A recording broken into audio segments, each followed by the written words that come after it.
que les gens comprennent que le pouvoir n'est plus à Paris, il est à Bruxelles, il est à Francfort, il est à Luxembourg, il est aussi un peu à Washington.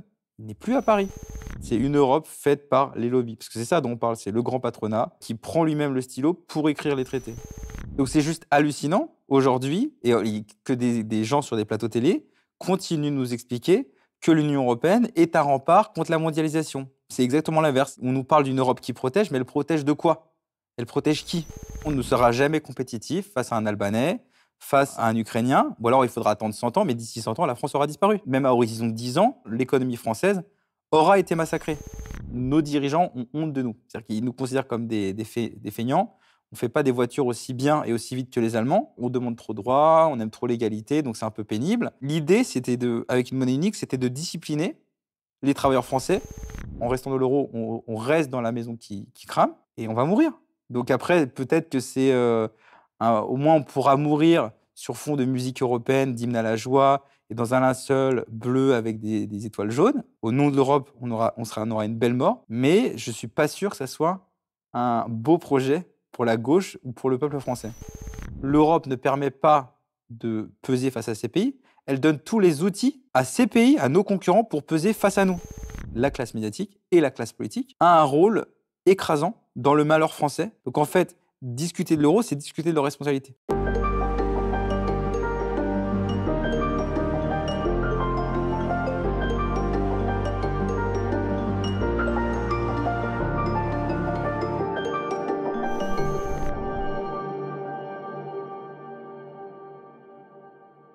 Camille Adam, bonjour. Bonjour. Je suis ravie de te recevoir sur la chaîne YouTube du média Elucine. Alors, tu es un ancien avocat en droit bancaire et financier reconverti dans le journalisme d'investigation.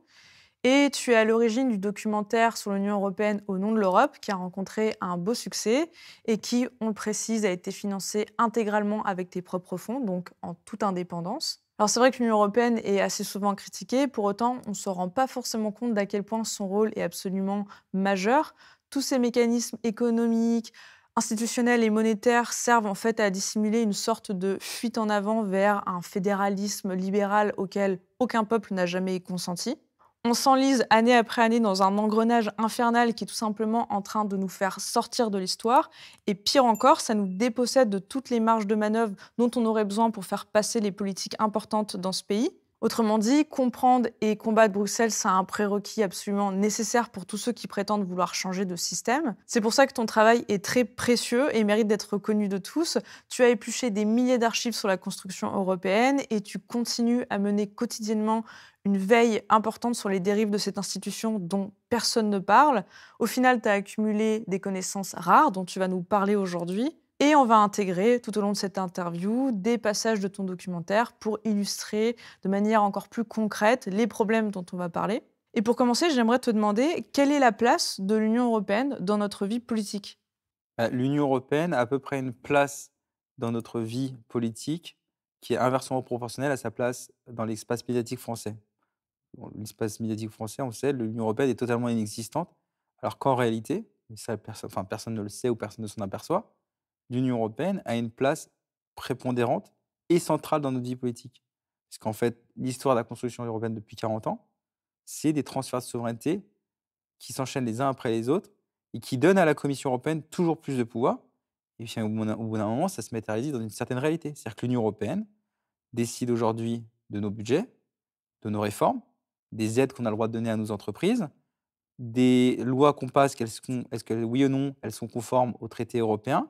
Et tout ça, ça produit des effets. Sauf qu'aujourd'hui, quand on regarde la presse française, on a l'impression que tout ça n'existe pas, que on est resté à l'ère de Pompidou, Giscard, où c'est le gouvernement qui propose des lois à son parlement et qu'on est resté souverain. Pas du tout. On n'est plus là-dedans. Et ça, personne ne s'en est aperçu. Les journalistes les premiers, donc les Français pensent qu'on décide encore de notre destin. Non, l'Union européenne existe, elle produit des effets. Dans l'esprit du public, il y a l'idée que l'Union européenne, bon, c'est des sommets européens où les gens s'agitent et puis on accouche d'une souris.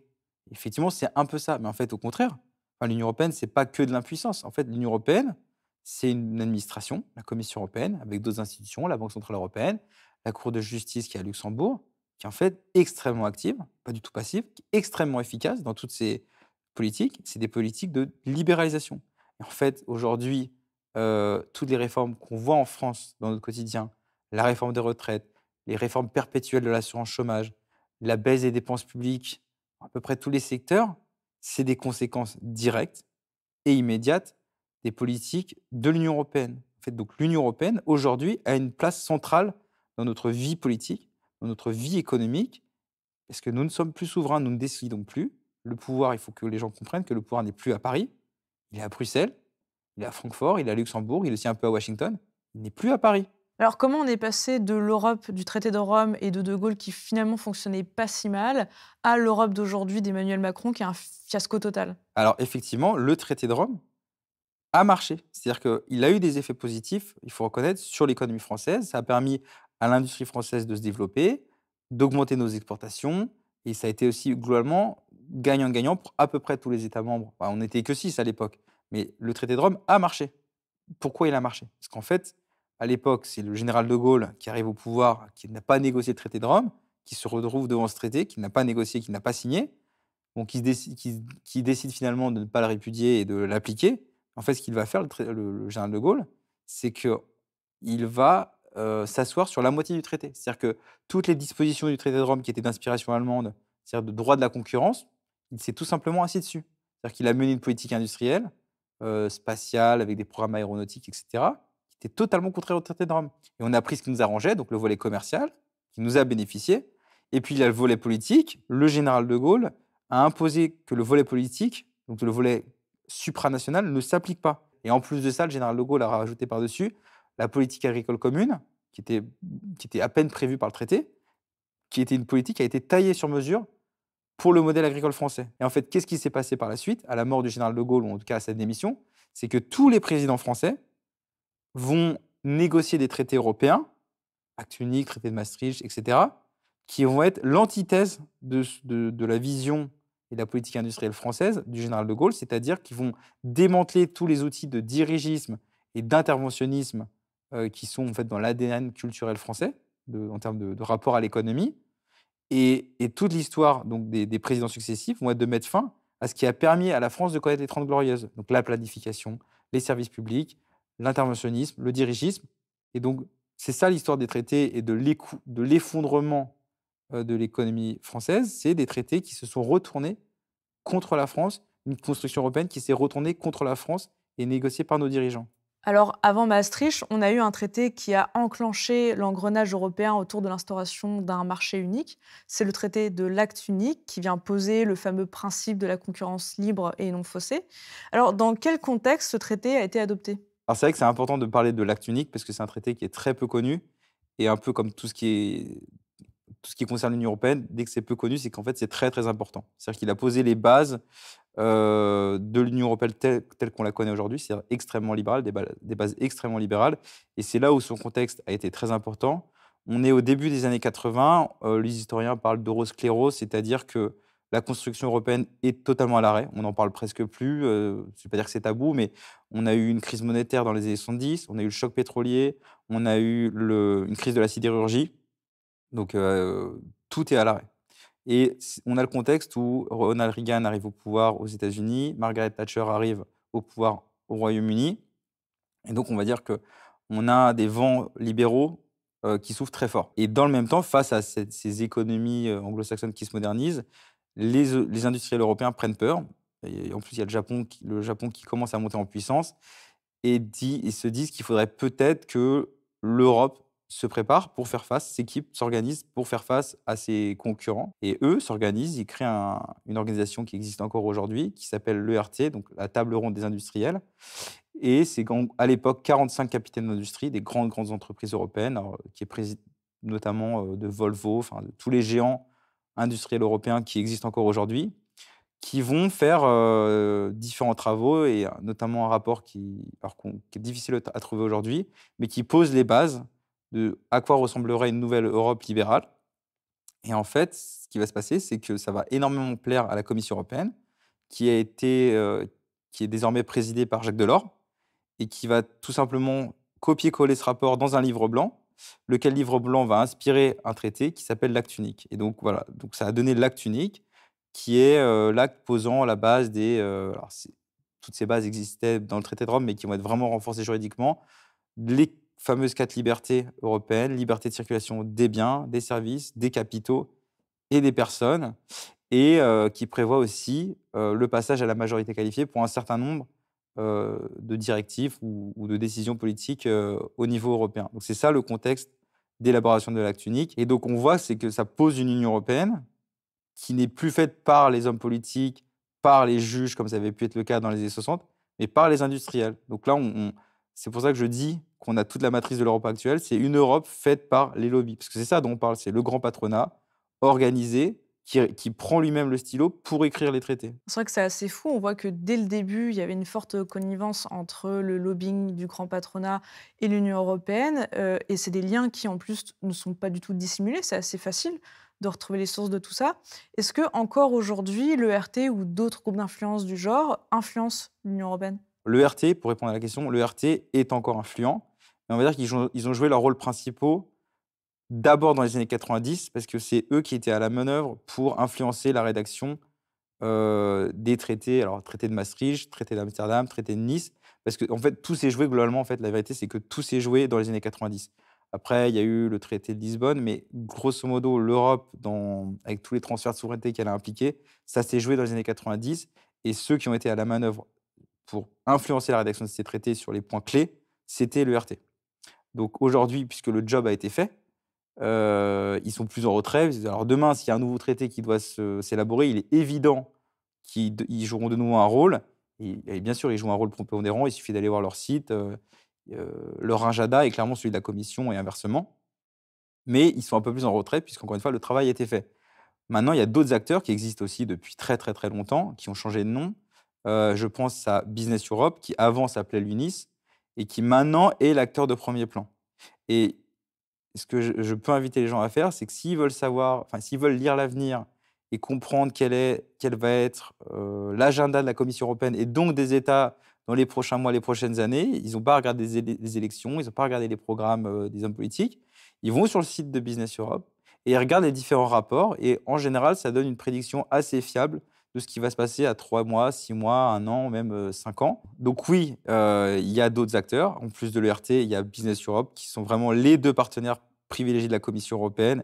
Et encore une fois, même la notion de lobbying que tu as utilisée, elle est presque déplacée. Il n'y a pas de pression, il n'y a pas d'influence. Ils sont partenaires, ils se connaissent et ça fait 30 ans qu'ils se fréquentent.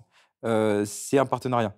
Donc, après, effectivement, oui, il y a d'autres organisations patronales qu'il faut surveiller, mais si on veut comprendre les grandes orientations de nos gouvernements actuels ou futurs ou de la Commission européenne, il faut regarder les travaux de ces 2 organisations et il serait quand même très intéressant ou utile que, nos chers journalistes français s'occupent peut-être investiguent un peu le rôle de Business Europe dans notre vie politique, qu'elle soit nationale ou européenne, et peut-être même quant à nos députés ça peut être une idée qu'ils fassent une commission d'enquête sur le rôle de cette, organisation. C'est le MEDEF des MEDEF. C'est-à-dire que c'est une organisation patronale qui fédère toutes les organisations patronales, d'Europe. Donc si vous allez sur leur site internet, vous scrollez sur la liste des organisations qui sont membres et il y a le MEDEF. Donc c'est littéralement, effectivement, le patron des patrons et qui sont, je pense, enfin, c'est effectivement l'organisation de lobbying la plus puissante d'Europe, peut-être même du monde, mais en tout cas, c'est une des plus puissantes d'Europe, ça, c'est une certitude. Donc ce que ça veut dire concrètement, c'est-à-dire que vous pouvez voter pour n'importe qui. En fait, ce n'est pas le peuple qui va influencer principalement les réformes qui vont lui tomber dessus, c'est cette organisation ou ces organisations, parce qu'il ne faut pas avoir non plus une vision complotiste, il n'y en a pas une qui décide de tout, mais il y en a une qui a une influence prépondérante et privilégiée et ça, il faut le nommer, il faut le dire et ça pose quand même un problème démocratique et ce qui est intéressant, et c'est là que ça devrait mettre la puce à l'oreille à certains, qui sont des amoureux de la construction européenne, c'est que Business Europe ou l'ERT sont constamment en faveur d'une extension des pouvoirs de la Commission.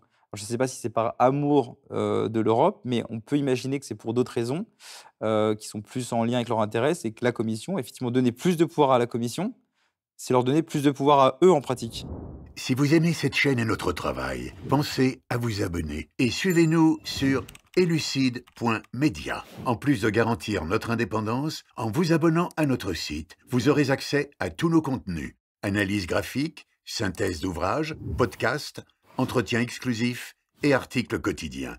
On compte sur vous.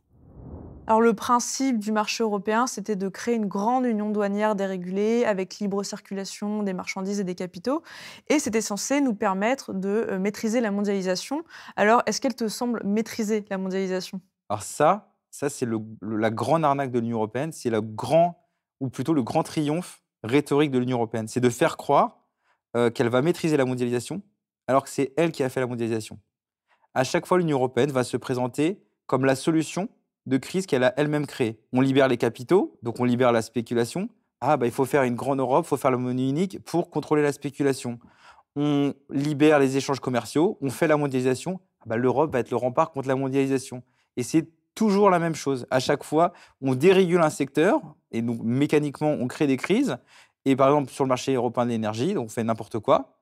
Et après, il faut faire l'Union européenne, il faut s'unir pour qu'on ait des bons prix de l'électricité. C'est ça à chaque fois. Et donc non, l'Europe n'a pas maîtrisé la mondialisation puisqu'elle l'a faite. Parce à partir des années 90, pour des tas de raisons, l'Union européenne va multiplier les accords de libre-échange. Et aujourd'hui, l'Union européenne, alors elle en a fait le stock aujourd'hui, l'Union européenne a signé 42 accords de libre-échange et je crois 36 accords d'association. J'avais regardé ça il n'y a pas longtemps. À titre de comparaison, les États-Unis, c'est 14 accords de libre-échange. Donc, l'Union européenne est la mondialisatrice en chef. Donc, c'est juste hallucinant aujourd'hui que des gens sur des plateaux télé continuent de nous expliquer que l'Union européenne est un rempart contre la mondialisation. C'est exactement l'inverse. C'est juste l'inverse. Il nous faudrait. On nous parle d'une Europe qui protège, mais elle protège de quoi? Elle protège qui? Alors, effectivement, elle protège peut-être les retraités allemands, elle protège les multinationales, elle protège les actionnaires, ça, il n'y a pas de souci, les fonds de pension américains. Oui, ça, l'Europe, elle protège leurs intérêts. Mais est-ce qu'elle protège les travailleurs français ou les travailleurs européens? La réponse est non. Donc l'Europe, non, elle protège. Est-ce que l'Europe protège? Non, elle protège personne. Mais est-ce qu'au moins ce libre-échange européen a été efficace sur le plan commercial? Pour répondre à cette question, il faudrait avoir des études. Et en fait, ce qui peut paraître complètement hallucinant, c'est qu'il n'y a aucune étude qui est faite avant l'adoption de ces accords de libre-échange ou après, que ce soit au niveau européen ou au niveau national. C'est-à-dire qu'on a le gouvernement français qui a donné des mandats à la Commission européenne pour négocier en notre nom des accords de libre-échange, n'a jamais fait d'études d'impact sur l'emploi au niveau national de ces accords. Alors, pourquoi il ne l'a pas fait? Peut-être parce qu'il a peur de la réponse, parce qu'il connaît très bien la réponse. Parce qu'on voit tous, hein, il suffit de regarder, d'allumer sa télé tous les jours, de voir pour les usines qui partent. A priori, ça n'a pas super bien marché. Heu, donc il n'y a pas eu d'études d'impact avant, il n'y a pas eu d'études d'impact après. Et au niveau européen, oui, il y a eu des études d'impact, mais seulement sur l'aspect du commerce. Est-ce que oui ou non, ça va augmenter, le commerce? Oui, ça augmente le commerce, mais ça ne dit rien sur l'emploi. Ce qu'on peut dire, c'est que là, récemment, pour la première fois, en 2023, on a eu une étude en France faite par l'Assemblée nationale, encore une fois, pour faire un bilan provisoire des accords de libre-échange. Alors toujours pas sur l'emploi, ça on ne saura toujours pas, mais au moins sur l'aspect commercial. Est-ce que oui ou non, la France a fait un peu plus de commerce, a exporté un peu plus grâce au traité de libre-échange? Et la réponse est absolument sans appel, c'est que dans le meilleur des cas, ces accords de libre-échange n'ont eu aucun impact sur nos exportations, ou plutôt, et dans la plupart des cas en réalité, c'est que non seulement ça n'a pas eu d'impact sur nos exportations, mais elles ont même diminué. Donc avec le peu de données qu'on a, on peut dire que le bilan des accords de libre-échange est catastrophique. Donc c'est ça en fait aujourd'hui, il y a un refus total des gouvernements de voir la réalité. Donc si on n'évalue pas, on ne sait pas, donc il n'y a pas de problème. Et peut-être que si demain, il y avait une commission d'enquête sur le bilan des accords de libre-échange, sur notre économie et sur l'emploi en France, peut-être qu'il y aurait des têtes qui tomberaient. Alors cette ouverture au libre-échange a eu pour conséquence de mettre en concurrence nos travailleurs avec des gens sous-payés en Europe et dans le reste du monde. Pourquoi on ne lutte pas contre le dumping? Parce qu'on veut pas. On ne veut pas lutter contre le dumping puisque s la politique commerciale de l'Union européenne, c'est le libre-échange. Et dans la conception européenne ou de la Commission européenne du libre-échange, il faut qu'il y ait, qu'il y ait une conception ultralibérale. Le libre-échange s'applique avec des esclaves. C'est-à-dire que, normalement, dans la conception traditionnelle, le libre-échange produit ses vertus quand on met en concurrence des économies qui sont à peu près homogènes, donc par exemple la France et l'Allemagne, la France et l'Italie, où les conditions sociales sont les mêmes, c'est-à-dire qu'il y a des syndicats, il y a un droit du travail, et cetera.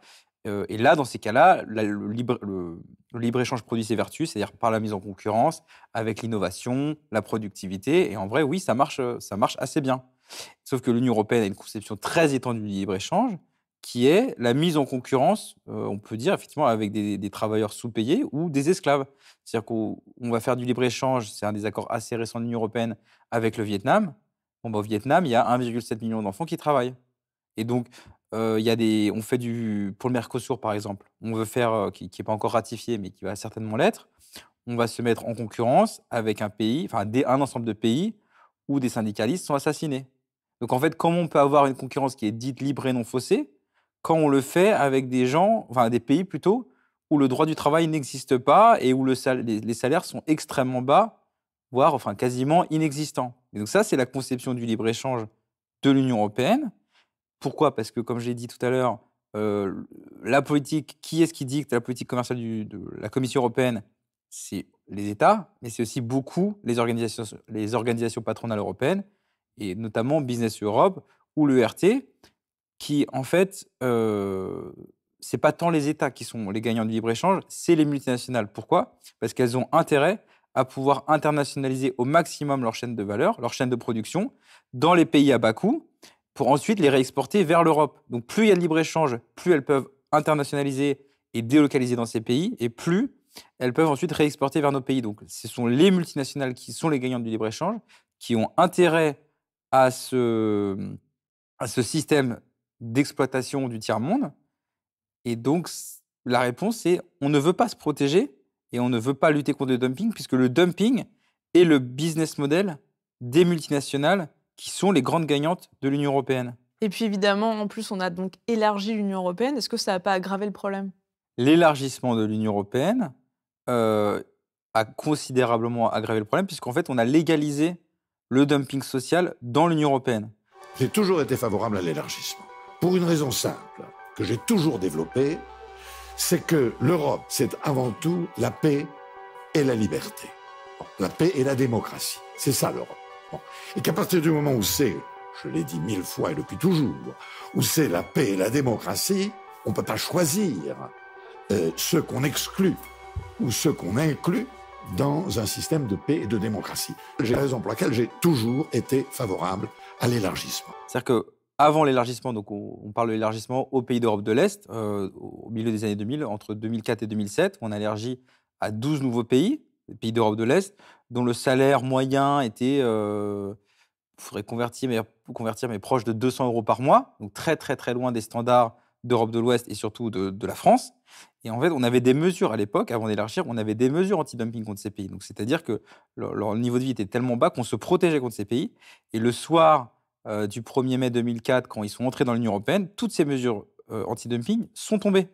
Donc, en fait, on a de fait légalisé le dumping social au sein de l'Union européenne. Donc, évidemment, ça a considérablement aggravé. C'est-à-dire qu'on a créé une mini-mondialisation au sein de l'Union européenne. C'est-à-dire qu'au lieu de délocaliser en Chine ou en Asie du Sud-Est, on pouvait délocaliser en Europe de l'Est, et c'est exactement ce qui s'est passé.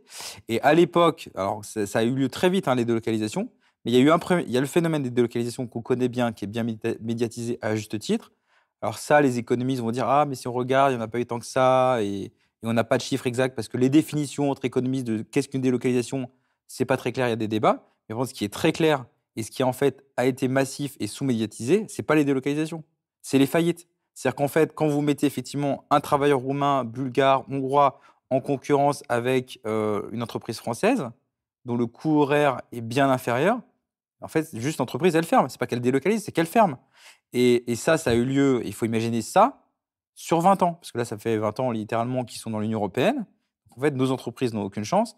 Et on pourrait se dire, oui, parce que c'est un peu la musique de fond qui a lieu en ce moment, de dire, oui, mais regardez, grâce au transfert, aux fonds de cohésion, aux fonds régionaux, ces pays-là se sont considérablement enrichis et développés, ce qui est un peu vrai quand même, c'est vrai, ils se sont développés, mais on est encore très loin des standards d'Europe de l'Ouest. Par exemple, si on prend juste les coûts horaires d'un travailleur français versus un travailleur d'Europe de l'Est, en France, c'est 41 € de l'heure, en Pologne, c'est 12 €, et en Bulgarie, Hongrie ou Roumanie, on est plutôt vers 5 € de l'heure. Et donc, oui, ça reste 3 fois plus qu'à l'époque, mais ça reste bien inférieur à ce qu'un salaire français ou un coureur français. Donc en fait, même aujourd'hui, la concurrence est injouable. C'est-à-dire qu'il faudrait, ceux qui nous disent « oui, nos normes, on a trop de normes, nos salaires sont trop élevés », mais trop élevés, ils seront toujours trop élevés. On ne sera jamais compétitif face à un pays d'Europe de l'Est. On ne le sera jamais, sauf à ce moment-là, il faut le dire très clairement aux Français, il faut qu'on s'aligne sur leur salaire et qu'on soit à 200 euros, 400 euros, 500 euros par mois. Oui, là, on sera compétitif. Et pourquoi on ne peut pas faire une harmonisation vers le haut? Alors, l'harmonisation par le haut, l'harmonisation sociale, on en parlait effectivement, c'était le dada de Jacques Delors et de François Mitterrand. On en parlait au début des années 90. Ensuite, Jospin a retenté ça à la fin des années 90. Effectivement, là, ça pouvait se jouer, parce qu'on était à 15. C'était 15 pays à peu près homogènes d'Europe de l'Ouest, avec des niveaux de vie très similaires. Donc là, c'était jouable. Mais à partir du moment où on élargit à 12 nouveaux États membres, évidemment que l'harmonisation sociale, elle va plus se faire vers le haut, elle va se faire forcément par le bas, parce qu'on va niveler les salaires. D'ailleurs, c'est pour ça que, et c'est vrai pour l'harmonisation fiscale, que le MEDEF est en faveur de l'harmonisation fiscale, parce qu'ils disent on aura forcément, les impôts français sont tellement hauts que si on fait une harmonisation fiscale, ça va les baisser. Et ils ont pas tort. Et donc aujourd'hui, on est piégé, et donc c'est aussi pour ça l'engrenage européen, c'est qu'ils vont dire oui, on veut bien faire l'harmonisation sociale, mais vous allez tous y perdre. Aujourd'hui, la France n'a plus intérêt à l'harmonisation sociale, parce qu'en fait, nos niveaux de vie vont être nivelés par le bas. Et est-ce que la guerre commerciale lancée par Trump va pas en quelque sorte mettre fin à la mondialisation? La démondialisation, elle avait déjà commencé, enfin, elle avait commencé effectivement avec Trump dans son premier mandat. Elle a été poursuivie par Joe Biden. Et là, effectivement, avec la guerre commerciale qui a une nouvelle intensité, oui, on va vers une fin de la mondialisation telle qu'on l'a connue. Ça, c'est une évidence. Mais il ne faut pas s'imaginer, et c'est une bonne chose, parce que la mondialisation est clairement allée beaucoup trop loin en termes d'exploitation des travailleurs du monde entier. Donc, on peut s'en réjouir, on va dire, sur le principe. Il ne faut pas croire que ceux qui ont été les acteurs du libre-échange et de la mondialisation vont en rester là et vont devoir juste contempler les travailleurs gagner enfin des salaires dignes. Ce n'est pas du tout ça qui va se passer. En tout cas, ce n'est pas vers ça qu'on va en Europe. L'idée, comme j'avais dit, avec l'élargissement de l'Europe de l'Est, c'était déjà de faire une mini-mondialisation. Mais là, en fait, l'Europe a déjà la solution à la démondialisation, qu'on pourrait appeler la régionalisation. C'est qu'on va étendre cette mini-mondialisation à 8 nouveaux États. Donc en fait, c'est tous les Balkans, donc c'est la Bosnie-Herzégovine, le Monténégro, l'Albanie, il y a aussi la Géorgie, il y a l'Ukraine. Je dois en oublier quelques-uns, mais en gros, il y a 8 nouveaux États membres qui sont candidats et dont le principe d'adhésion a déjà été accepté. Alors ça va prendre peut-être une dizaine d'années. Ils vont finir par intégrer l'Union européenne, qui sera une Union européenne à 35. Et en fait, ces pays sont encore plus pauvres que ceux qu'on a intégrés en 2004. Et, donc en fait, la mondialisation va avoir lieu au niveau européen et on ne laisse absolument aucune chance à nos industriels en intégrant des gens. Par exemple, si on prend l'Ukraine, actuellement, le coût horaire d'un travailleur ukrainien, c'est 2 à 3 euros de l'heure. En France, comme je disais, c'est 41 euros de l'heure. La réindustrialisation, elle ne va pas avoir lieu. Elle ne peut pas avoir lieu. C'est-à-dire qu'encore une fois, on ne sera jamais compétitif face à un Albanais, face à un Ukrainien, ou alors il faudra attendre 100 ans, mais d'ici 100 ans, la France aura disparu. Enfin, l'économie française aura été désintégrée. Même à horizon de 10 ans, là, on continue avec les données constantes, à horizon de 10 ans, l'économie française aura été massacrée. Donc, la solution, effectivement, donc la guerre commerciale de Trump, elle pourrait être positive, mais au niveau européen, tel que les choses vont, ça va être une catastrophe, parce qu'on va élargir avec des pays qui n'ont pas nos standards de vie. Et ce qu'il faut comprendre, c'est qu'aujourd'hui, les médias vont présenter l'élargissement comme une chance géopolitique pour peser face à Vladimir Poutine, face à la Russie. Mais il ne faut surtout pas, et ça c'est l'erreur des élites françaises, c'était déjà l'erreur en 2004, il ne faut pas prendre l'élargissement comme une question géopolitique, c'est d'abord, en premier lieu, une question économique, parce que l'Union européenne, c'est de l'économie. Et ça, il faudrait que les journalistes fassent leur travail, et au lieu de poser la question romantique du grand club européen, de la grande famille européenne, « Ah, vous comprenez, on ne peut pas les laisser à la porte de l'Europe, il faut faire la grande Europe », l'espèce de fantasme de faire la grande Europe, il ne faut pas s'arrêter à ce lyrisme et se laisser impressionner par une espèce de chantage émotionnel.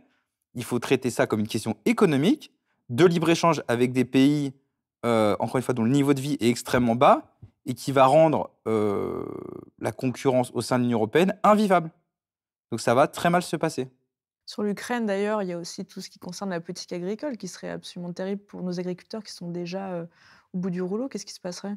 L'Ukraine, effectivement, est une puissance agricole. Donc, si on met de côté juste l'Ukraine une seconde, on regarde le bilan de 20 ans d'élargissement avec les pays d'Europe de l'Est. En 92, la France était la deuxième puissance agricole du monde derrière les États-Unis. Aujourd'hui, on est la 5e puissance agricole. On importe la moitié de nos poulets. On importe la moitié de notre viande, de notre viande ovine. On importe la majorité de nos fruits. Et la Pologne est en train de nous supplanter, qui est aussi une puissance agricole, de nous supplanter dans plein de secteurs. Et ça ne va pas en s'améliorant. C'est que là, on veut faire un accord de libre-échange avec le Mercosur. Ça va mettre encore en difficulté différentes filières. De toute façon, on va détruire secteur par secteur. Et là, on nous propose une idée brillante, encore une fois, avec un chantage émotionnel. Ah, bah, vous comprenez, l'Ukraine, c'est terrible. C'est vrai, c'est terrible. Mais il faut la prendre, encore une fois, d'un point de vue économique. Faire du libre-échange avec l'Ukraine, ça va être, encore une fois, l'arrêt de mort pour nos agriculteurs. Parce qu'aujourd'hui, qu'est-ce qui marche bien? La France, ça reste une puissance céréalière, laitière. Et même ça, en fait, ça va être cassé. Et c'est tellement vrai que même la Pologne, en violation des traités européens, la Pologne et d'autres pays, et la Roumanie notamment, a mis des droits de douane contre les pays, contre l'Ukraine. C'est pour dire que même la Pologne considère que l'Ukraine a des standards de vie trop bas et qu'il faut s'en protéger. Donc si la Pologne s'en protège, il faut imaginer ce que la France devrait faire. Et la chose en plus c'est que non seulement on a déjà signé un traité de libre-échange avec l'Ukraine en 2014, qui est entré en vigueur en 2016, mais avec la guerre en Ukraine, en soutien à l'économie ukrainienne, alors ça peut s'entendre, hein, mais on a fait un accord de libéralisation totale du commerce, parce qu'on avait du libre-échange, mais on avait des mesures anti-dumping contre l'Ukraine, on avait des droits de douane, on avait des quotas. Tout ça, depuis 2022, ça a disparu. Il n'y a plus de droits de douane, il n'y a plus de quotas, il n'y a plus de mesures anti-dumping. Donc là, la libéralisation du commerce a été totale avec l'Ukraine, donc on a un petit avant-goût de ce qui va se passer, mais il y a quand même, encore une fois, dans ce traité, il y a des garde-fous. Là, avec l'adhésion de l'Ukraine dans l'Union européenne, ça sera fini. Ça sera fini pour l'agriculture française et même pour d'autres partenaires européens. Mais en ce qui concerne l'économie et l'agriculture française, ça sera une catastrophe. Et donc, il faut arrêter ce chantage émotionnel sur les questions géopolitiques. C'est une question économique. Le traité qui est venu instituer l'Union européenne telle qu'on la connaît aujourd'hui, c'est évidemment Maastricht. C'est surtout lui qui est venu nous préparer à la monnaie unique. Depuis quand l'euro est dans les tiroirs de la construction européenne et pourquoi on l'a voulu?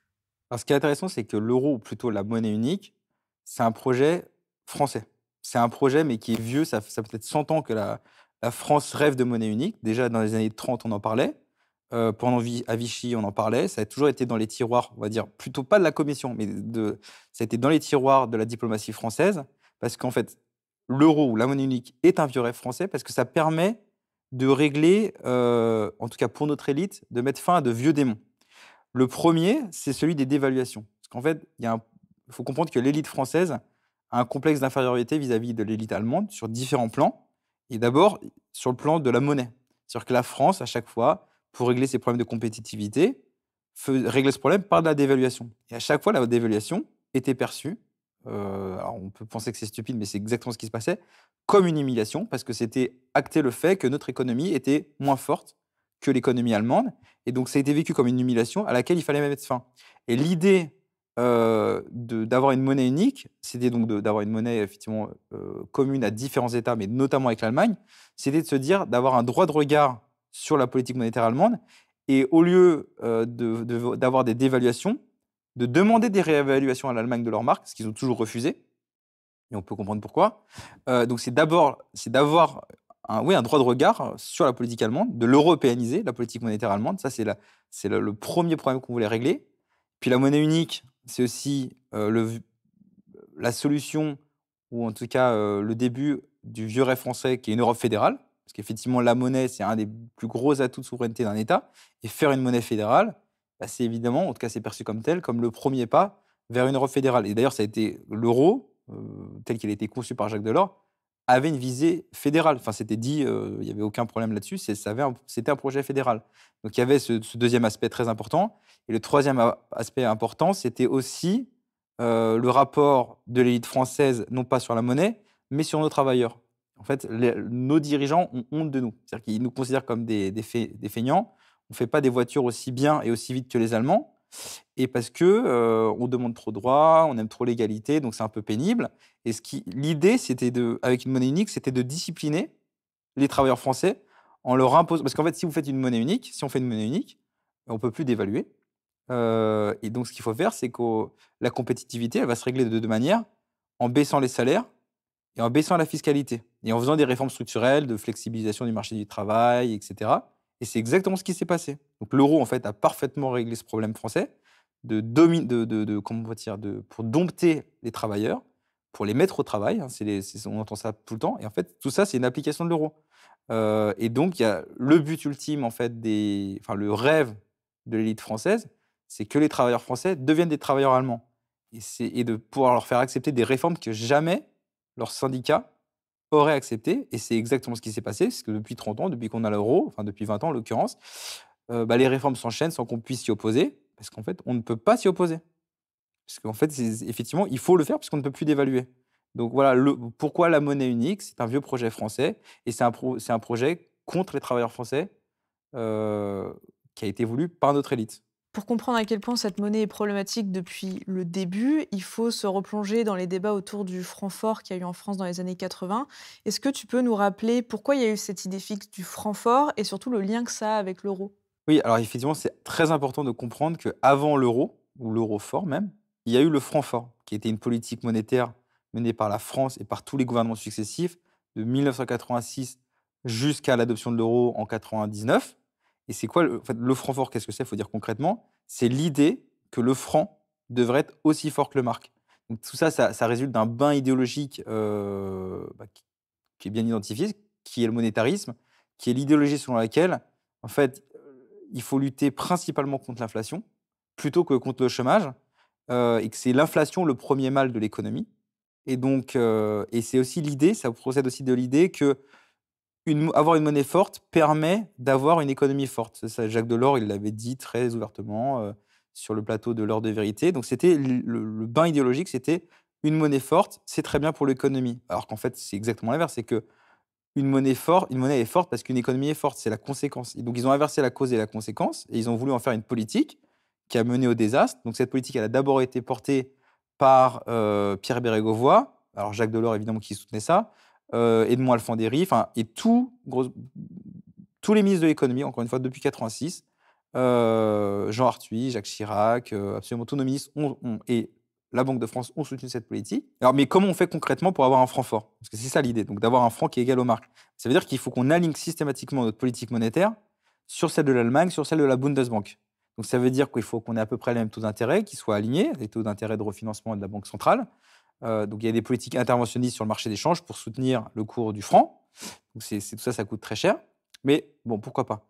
Mais là où ça devient très problématique de s'arrimer aux marques, aux Deutsche Mark, c'est quand il y a un événement qui était absolument pas prévu par nos gouvernements, c'est ceux qui étaient les tenants du franc fort, c'est la réunification allemande en 90. Parce qu'à partir du moment où l'Allemagne se réunifie, l'Allemagne fait ce choix monétaire qui était très contesté, mais qui était quand même le sien, de dire qu'un mark de l'Ouest valait un mark de l'Est. Et la conséquence immédiate de ce choix de parité en Allemagne, ça a été une inflation extrêmement forte en Allemagne, enfin, on le sait tous, l'inflation est un traumatisme total chez les Allemands. Donc, la réponse allemande a été brutale. Voilà, ils ont mis des taux d'intérêt de refinancement. La Bundesbank a fixé des taux d'intérêt extrêmement élevés, mais qui étaient normaux parce qu'ils avaient une inflation, il fallait la juguler, mais qui était propre à leur contexte intérieur. Et la France, qui pourtant qui avait vaincu l'inflation à ce moment-là, on est au début des années 90, l'inflation est ridicule, va aligner ses taux d'intérêt sur l'Allemagne. Donc on va arriver à du 10-12%, c'est des taux d'intérêt monstrueux. Donc ça veut dire que ça va effondrer le crédit en France, les crédits faits aux entreprises et aux ménages. Ça va, évidemment, le coût de refinancement de la dette française devient faramineux. C'est-à-dire qu'en 2 ans, la dette française double. Et à l'époque, cette politique monétaire était contestée. Personne n'en voulait. C'est-à-dire que même le patronat était contre. Même au CNPF, qui était l'ancêtre du MEDEF, tout le monde était contre. Il y avait, en fait, c'était devenu une religion, en fait, au sein de Bercy. Enfin, à l'époque, c'était rue de Rivoli. C'était devenu une religion chez nos hauts fonctionnaires, chez les inspecteurs généraux des finances, chez nos présidents, chez nos ministres et surtout à la Banque de France. C'était un rapport totalement irrationnel à la monnaie. Il fallait coûte que coûte, quoi qu'il en coûte, maintenir un franc fort, même si c'était aberrant sur le plan économique de suivre la politique monétaire allemande. Et on l'a fait. Et le bilan, c'était 1 million de chômeurs en plus, la deuxième plus grande récession de la France depuis la Seconde Guerre mondiale, des secteurs entiers qui se sont complètement effondrés. Alors, il y avait le textile, la chaussure, l'ameublement, les voitures. Et ce qui pouvait paraître étonnant, c'est qu'on avait par contre un excédent commercial, ce qui n'est pas intuitif, puisque normalement, quand on a une monnaie forte, les exportations baissent et on aurait dû avoir un résultat un peu différent. Mais ce qui s'est passé, c'est qu'en fait, c'était tellement la catastrophe sur le plan économique que nos importations se sont effondrées. Et en fait, l'excédent commercial s'explique par le fait qu'on n'importait plus. Donc oui, on peut régler les problèmes et c'est peut-être ce qui nous attend à l'avenir, peut-être qu'on aura tellement plus d'argent en France dans les années qui viennent qu'on n'importera plus, mais on sera content, on aura réglé le problème du déficit commercial, mais de la pire des manières. Ce que fait aujourd'hui un peu l'Italie, qui est en excédent commercial pour les mêmes raisons. Ou l'excédent extérieur, ce sont des résultats d'évolution défavorables. Parce que vous savez, c'est très facile d'avoir des exportations qui soient supérieures aux importations. Il suffit de baisser les importations. Hein, et pour baisser les importations, vous savez très bien ce qu'il faut faire. Il suffit de faire en sorte que les gens n'aient pas de revenus pour importer et que le chômage se développe. Pour avoir une absence d'inflation, c'est très facile. Il suffit de faire en sorte qu'il n'y a plus du tout de pouvoir de négociation du côté salarial. Donc les salaires sont modérés, les entreprises font leurs profits encore mieux mais c'est un monde que par le terrifiant que passé. vous êtes en train de décrire. Vraiment, le privé n'est pas dans la rue. Parce que, évidemment, le chômage a toujours été un moyen de discipliner les salariés. Donc, le bilan du Francfort, c'est une catastrophe totale sur l'économie française, mais qui a été poursuivie jusqu'au bout et qui a préfiguré le franc. Mais la première dimension, en fait, ce qu'il faut comprendre sur le Francfort, pour comprendre l'euro, c'est que c'est le renoncement volontaire, et pas du tout forcé. Personne ne vient forcer. C'est pas l'Europe, le Francfort, c'est notre élite qui a décidé qu'il ne fallait plus dévaluer. En dépit de tout le coût économique que ça pouvait infliger à l'économie française, on ne dévalue plus. Et en fait, pourquoi ça préfigure l'euro? C'est que l'euro, c'est la fin des dévaluations, mais de manière permanente et irréversible. Donc c'est-à-dire que là, on aurait pu faire le choix démocratique de dévaluer, mais on y avait renoncé. Au moins, on pouvait le faire techniquement. Là, juridiquement, l'euro, c'est le renoncement perpétuel pour toutes les générations à venir du droit à dévaluer ou en tout cas à laisser le marché déprécier la monnaie. Donc c'est ça en fait pourquoi le Francfort a été important, c'est qu'il est le fruit d'une idéologie qui est la même que celle que l'euro, le monétarisme, et qui vise à privilégier la monnaie sur l'économie. En définitive, pour permettre l'adoption de l'euro, il a fallu le faire aux conditions allemandes, c'est-à-dire qu'on a calé l'euro sur le Deutschmark. Quelles conséquences ça a eu? Alors effectivement, il faut peut-être rappeler que l'euro, comme je l'ai dit tout à l'heure, n'est pas une monnaie, un projet allemand. Les Allemands ne voulaient pas en entendre parler. Ni la Bundesbank, ni les Allemands, ni le chancelier. Ça a été vraiment François Mitterrand qui a harcelé Helmut Kohl pour obtenir la monnaie unique. Pourquoi? Parce qu'il y avait l'idée avec la réunification allemande, la peur terrible pour François Mitterrand que la construction européenne s'arrête, que les Allemands redeviennent un peu autonomes et se tournent plus vers l'Est, qui est leur position naturelle pour l'économie et le commerce. Et donc l'idée de faire l'euro, c'était d'ancrer l'Allemagne à l'ouest, donc l'Allemagne réunifiée. Donc c'était une obsession géopolitique. L'euro n'a jamais été pensé comme un projet politique, c'était un projet géopolitique d'ancrage de l'Allemagne à l'ouest. Et c'est pour ça que, puisqu'on le voit comme un projet géopolitique, peu importe les conditions économiques, on va le faire. Le quoi qu'il en coûte déjà encore. Et les Allemands, Helmut Kohl, qui lui aussi pris une espèce d'hubris, s'est rêvé en père fondateur. J'ai réunifié l'Allemagne et maintenant je vais faire l'Europe. C'est à accepter la monnaie unique sur le principe, alors que les Allemands n'en voulaient pas. La Bundesbank, encore une fois, n'en voulait pas. Mais il a dit, si on fait l'euro, ou ça ne s'appelait pas l'euro, mais la monnaie unique, il faut que ça soit aux conditions allemandes. Donc il faut que ça soit calé sur l'architecture du mark, c'est-à-dire, et c'est autant de dogmes qui n'étaient absolument pas des dogmes français, c'est-à-dire indépendance de la Banque centrale.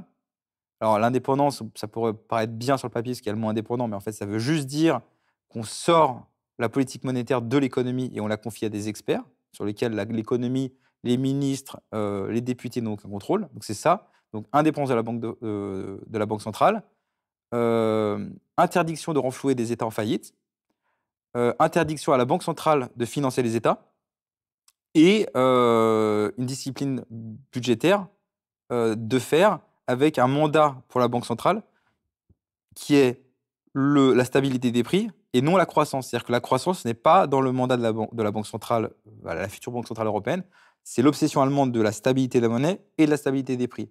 Et Mitterrand a dit, pas de problème, on va faire l'euro à vos conditions, parce que ce qui importe, c'est d'avoir l'euro. Et c'est exactement ce qui s'est passé. Donc l'euro a été factuellement conçu sur le modèle du Deutschmark et aux conditions allemandes. Il y a 5 ans déjà, le choix du pays où serait implantée la Banque centrale avait donné lieu à une première bataille. Bataille gagnée par l'Allemagne avec Francfort. Les monnaies européennes se sont trouvées ancrées depuis quelques années à la Deutsche Mark. C'était plus ou moins tout naturel que le siège se trouve à Francfort. Francfort qui est aussi le siège de la Bundesbank, réputée faire la pluie et le beau temps sur l'Europe monétaire. C'est donc le choix de la continuité qui a été fait, avec un double aspect psychologique, rassurer les marchés financiers, rassurer aussi les Allemands hostiles à l'idée d'abandonner le mark. Moi, ce qui me fait peur, c'est que mon patrimoine perde de la valeur parce que le pouvoir d'achat de l'euro va chuter. Notre souhait, c'est celui d'un euro relativement fort. Un euro aussi fort que le mark, ce serait une bonne chose. Et justement, pour faire de l'euro une monnaie forte, une monnaie mondiale à l'égal du dollar, les statuts de la Banque centrale européenne s'inspirent largement de ceux de la Banque centrale allemande. Il y a une continuation entre la politique du Bundesbank et la politique de la Banque centrale européenne. Diriger la Banque centrale en toute indépendance, sans tenir compte des intérêts nationaux, c'est vraiment l'objectif. Pour permettre la mise en place de l'euro, il y a eu à la fin des années 90 le premier pacte de stabilité qui est venu en quelque sorte ouvrir la voie aux années d'austérité qu'on connaît et qu'on subit encore aujourd'hui. Alors quel principe il est venu poser, ce pacte de stabilité, et à quel point ça a été dramatique pour nos économies? Et le pacte de stabilité, en fait, c'est la prolongation du traité de Maastricht. En fait, qu'est-ce que c'est le pacte de stabilité? C'est une demande, même pas une demande, c'est une exigence allemande faite à nos gouvernements. À partir, alors, d'abord, ça a été demandé par la Cour constitutionnelle allemande, Karlsruhe. Ensuite, ça a été relayé par la Bundesbank, c'est remonté à la CDU et ensuite au chancelier. Parce que les Allemands n'ont pas tellement confiance, voient la France comme un partenaire pas fiable sur la question budgétaire. On est des cigales, on dépense l'argent n'importe comment, etc. Donc il faut nous mettre une camisole budgétaire. Et il y avait déjà la discipline budgétaire dans le traité de Maastricht, avec les règles qu'on connaît tous, la règle des 3% de déficit public, la règle des 60% de dette. Ça, c'était déjà dans Maastricht. Mais ce que les Allemands proposent de faire, enfin, c'est pas vraiment une proposition en fait, ils nous ont imposé, c'est de mettre des sanctions automatiques en cas de violation de ces règles de discipline budgétaire. Et alors, les négociations ont eu lieu avec le gouvernement Chirac en 96, mais au lieu d'avoir la seule chose que le gouvernement Chirac a obtenue, c'est que les sanctions ne soient pas automatiques. Mais il y a eu des sanctions. Et c'est ça, en fait, le pacte de stabilité, tel il a été négocié en 96 et 97, un peu plus tard, Jospin avait tenté une renégociation qui a totalement échoué. Le pacte de stabilité, c'est juste rajouter des sanctions au traité de Maastricht, c'est le renforcer. En fait, c'est renforcer la discipline budgétaire, parce que l'idée sous-jacente, c'était on ne veut pas renflouer des États en faillite dans la zone euro. Donc, pour éviter qu'ils soient en faillite, on va leur mettre des règles très, très strictes de discipline budgétaire. Et c'est ça que prévoit le pacte de stabilité et de croissance. Il prévoit d'imposer aux membres de la zone euro des décisions qui ne leur plaisent pas nécessairement. Et aujourd'hui, le pacte de stabilité a été renforcé très largement au début des années 2010 avec la crise des dettes souveraines et encore récemment en avril 2024. Mais le problème, c'est que sous couvert de discipline, alors tout le monde, il faut être comme des Allemands, encore une fois, c'est l'obsession d'être comme des Allemands, il faut faire preuve de rigueur budgétaire. Ce que le problème, c'est que la rigueur budgétaire, dans certains contextes économiques, c'est une catastrophe. Quand vous avez une crise comme la crise financière et économique de 2008, quand il faut faire de la relance, faire de la rigueur, c'est une catastrophe. Et plus encore, c'est faire de la rigueur dans tous les États d'Europe. Parce que c'est ça qui s'est passé à partir de 2010, c'est qu'on n'a pas juste dit de l'austérité en France ou en Grèce. C'est dans à peu près tous les États européens. Donc si simultanément, vous demandez aux États de baisser leurs dépenses publiques dans chaque État en même temps, ça fait un effondrement de la demande intérieure européenne. Chaque voisin est le débouché de l'autre. Donc si chaque voisin arrête de dépenser et d'acheter chez l'autre, vous arrêtez de vendre vos produits et vous arrêtez d'exporter. Et c'est exactement ce qui s'est passé. Ce qui explique que durant les années 2010, en application de ce pacte, la zone euro est devenue la plus faible zone de croissance au monde. Elle était déjà avant, mais elle s'est devenue encore pire. Et on a frôlé la déflation. C'est pour ça qu'on est arrivé à des taux d'intérêt négatifs, parce qu'il fallait absolument éviter la déflation. Et c'est ça, en fait, le pacte de stabilité. Et aujourd'hui, puisqu'on a bien appris les leçons, on va recommencer. On a réactivé le pacte de stabilité qui a été de nouveau modifié, mais dans un sens soi-disant, ce qu'on nous dit, c'est que ça a été pour le rendre plus intelligent, tenir compte des leçons du passé. Mais en fait, d'une certaine manière, on l'a renforcé en 2024 avec l'excellent Bruno Le Maire. Et ce qui va se passer, c'est que notamment à la France et à l'Italie, on va leur imposer une austérité sans précédent, en tout cas pour la France, mais vraiment une austérité que là, on commence à avoir des ballons d'essai dans la presse sur oui, ce qu'il ne faudrait pas, moins de dépenses publiques dans la sécurité sociale, moins de remboursements, etc. Est-ce que les chômeurs, ils ne sont pas encore trop riches? Enfin, ça va être ça pendant 7 ans, puisque le pacte de stabilité, dans sa nouvelle version, prévoit que la France va être en austérité pendant 7 ans, voilà, jusqu'en 2031, quelles que soient les élections, quels que soient les gouvernements qui vont être élus, quel que soit le président. Si c'est Jean-Luc Mélenchon, c'est pas grave, il y a quand même le pacte de stabilité qui est là pour l'encadrer. Il ne fera pas n'importe quoi, Jean-Luc Mélenchon. Et, euh, et, et on va être en austérité. Et le problème, c'est que même l'Allemagne qui s'effondre en ce moment pour différentes raisons, bah, si votre premier partenaire commercial s'effondre, ou que ce soit l'Italie ou l'Allemagne, à qui vous vendez? Et on va voir comment c'est exactement la même chose. Et ce qu'il faut comprendre, c'est que sur la nouvelle version du pacte de stabilité, il y en a que certains disent oui, mais regardez, le pacte, on ne l'a jamais respecté, il n'y a jamais eu de conséquences, on n'a jamais été sanctionné. C'est vrai qu'il n'y a aucun État n'a jamais été sanctionné, c'est-à-dire qu'il y a une amende telle que c'est prévu. Et en fait, il y a tout un arsenal qui permet d'imposer aux États les réformes, la discipline budgétaire, et ça marche. Parce que cet arsenal, c'est quoi? C'est d'abord, alors effectivement, il y a les menaces de la Commission européenne, mais ça, on pourrait dire, Jean-Luc Mélenchon pourrait dire, mais c'est pas grave, j'en ai rien à faire de la Commission européenne. Bon, pourquoi pas? Après, il y a aussi la discipline des marchés financiers. C'est-à-dire que demain, les marchés financiers peuvent dire non, non, non, mais attendez, là, vous aviez un engagement, 3%, vous ne le respectez pas, on va augmenter vos taux d'intérêt. Donc là, c'est déjà plus compliqué de lutter contre les marchés financiers. Et puis, il y a aussi, c'est ça qui s'est passé en fait durant tout le quinquennat Hollande et qui va recommencer là, c'est les pressions diplomatiques de nos voisins. Parce qu'en fait, la zone euro, c'est une espèce de zone de copropriété. Donc en fait, tous nos voisins, c'est ça la zone euro. C'est un droit de regard sur notre économie et sur nos décisions budgétaires. Et ça, c'est dit et répété dans absolument tous les textes. C'est oui, c'est un droit de regard. Et nos voisins, en particulier ceux du Nord, la Finlande, l'Autriche, les Pays-Bas et l'Allemagne, ne supportent pas la façon dont la France se comporte et ne supportent pas la façon dont la France échappe systématiquement à des sanctions. Et ils ont très clairement, ça va empoisonner aux relations diplomatiques sur à peu près tous les dossiers européens si on ne respecte pas ça. Donc il ne faut pas imaginer qu'il n'y aura pas oui, il n'y aura pas de sanctions, mais il y aura des pressions. Et la dernière pression, au-delà des pressions diplomatiques, des marchés financiers de la Commission, c'est celle de la BCE. Parce que si demain, nos taux d'intérêt s'envolent sur les marchés financiers, au-delà du risque de rendre la dette insoutenable, et ben on pourrait se dire, mais c'est pas grave, la BCE va intervenir, ils vont racheter notre dette comme ils ont fait par le passé, et tout va bien se passer. Et sauf que les gens oublient un tout petit détail, qui était aussi une condition allemande, c'est que si la BCE rachète notre dette, c'est sous condition.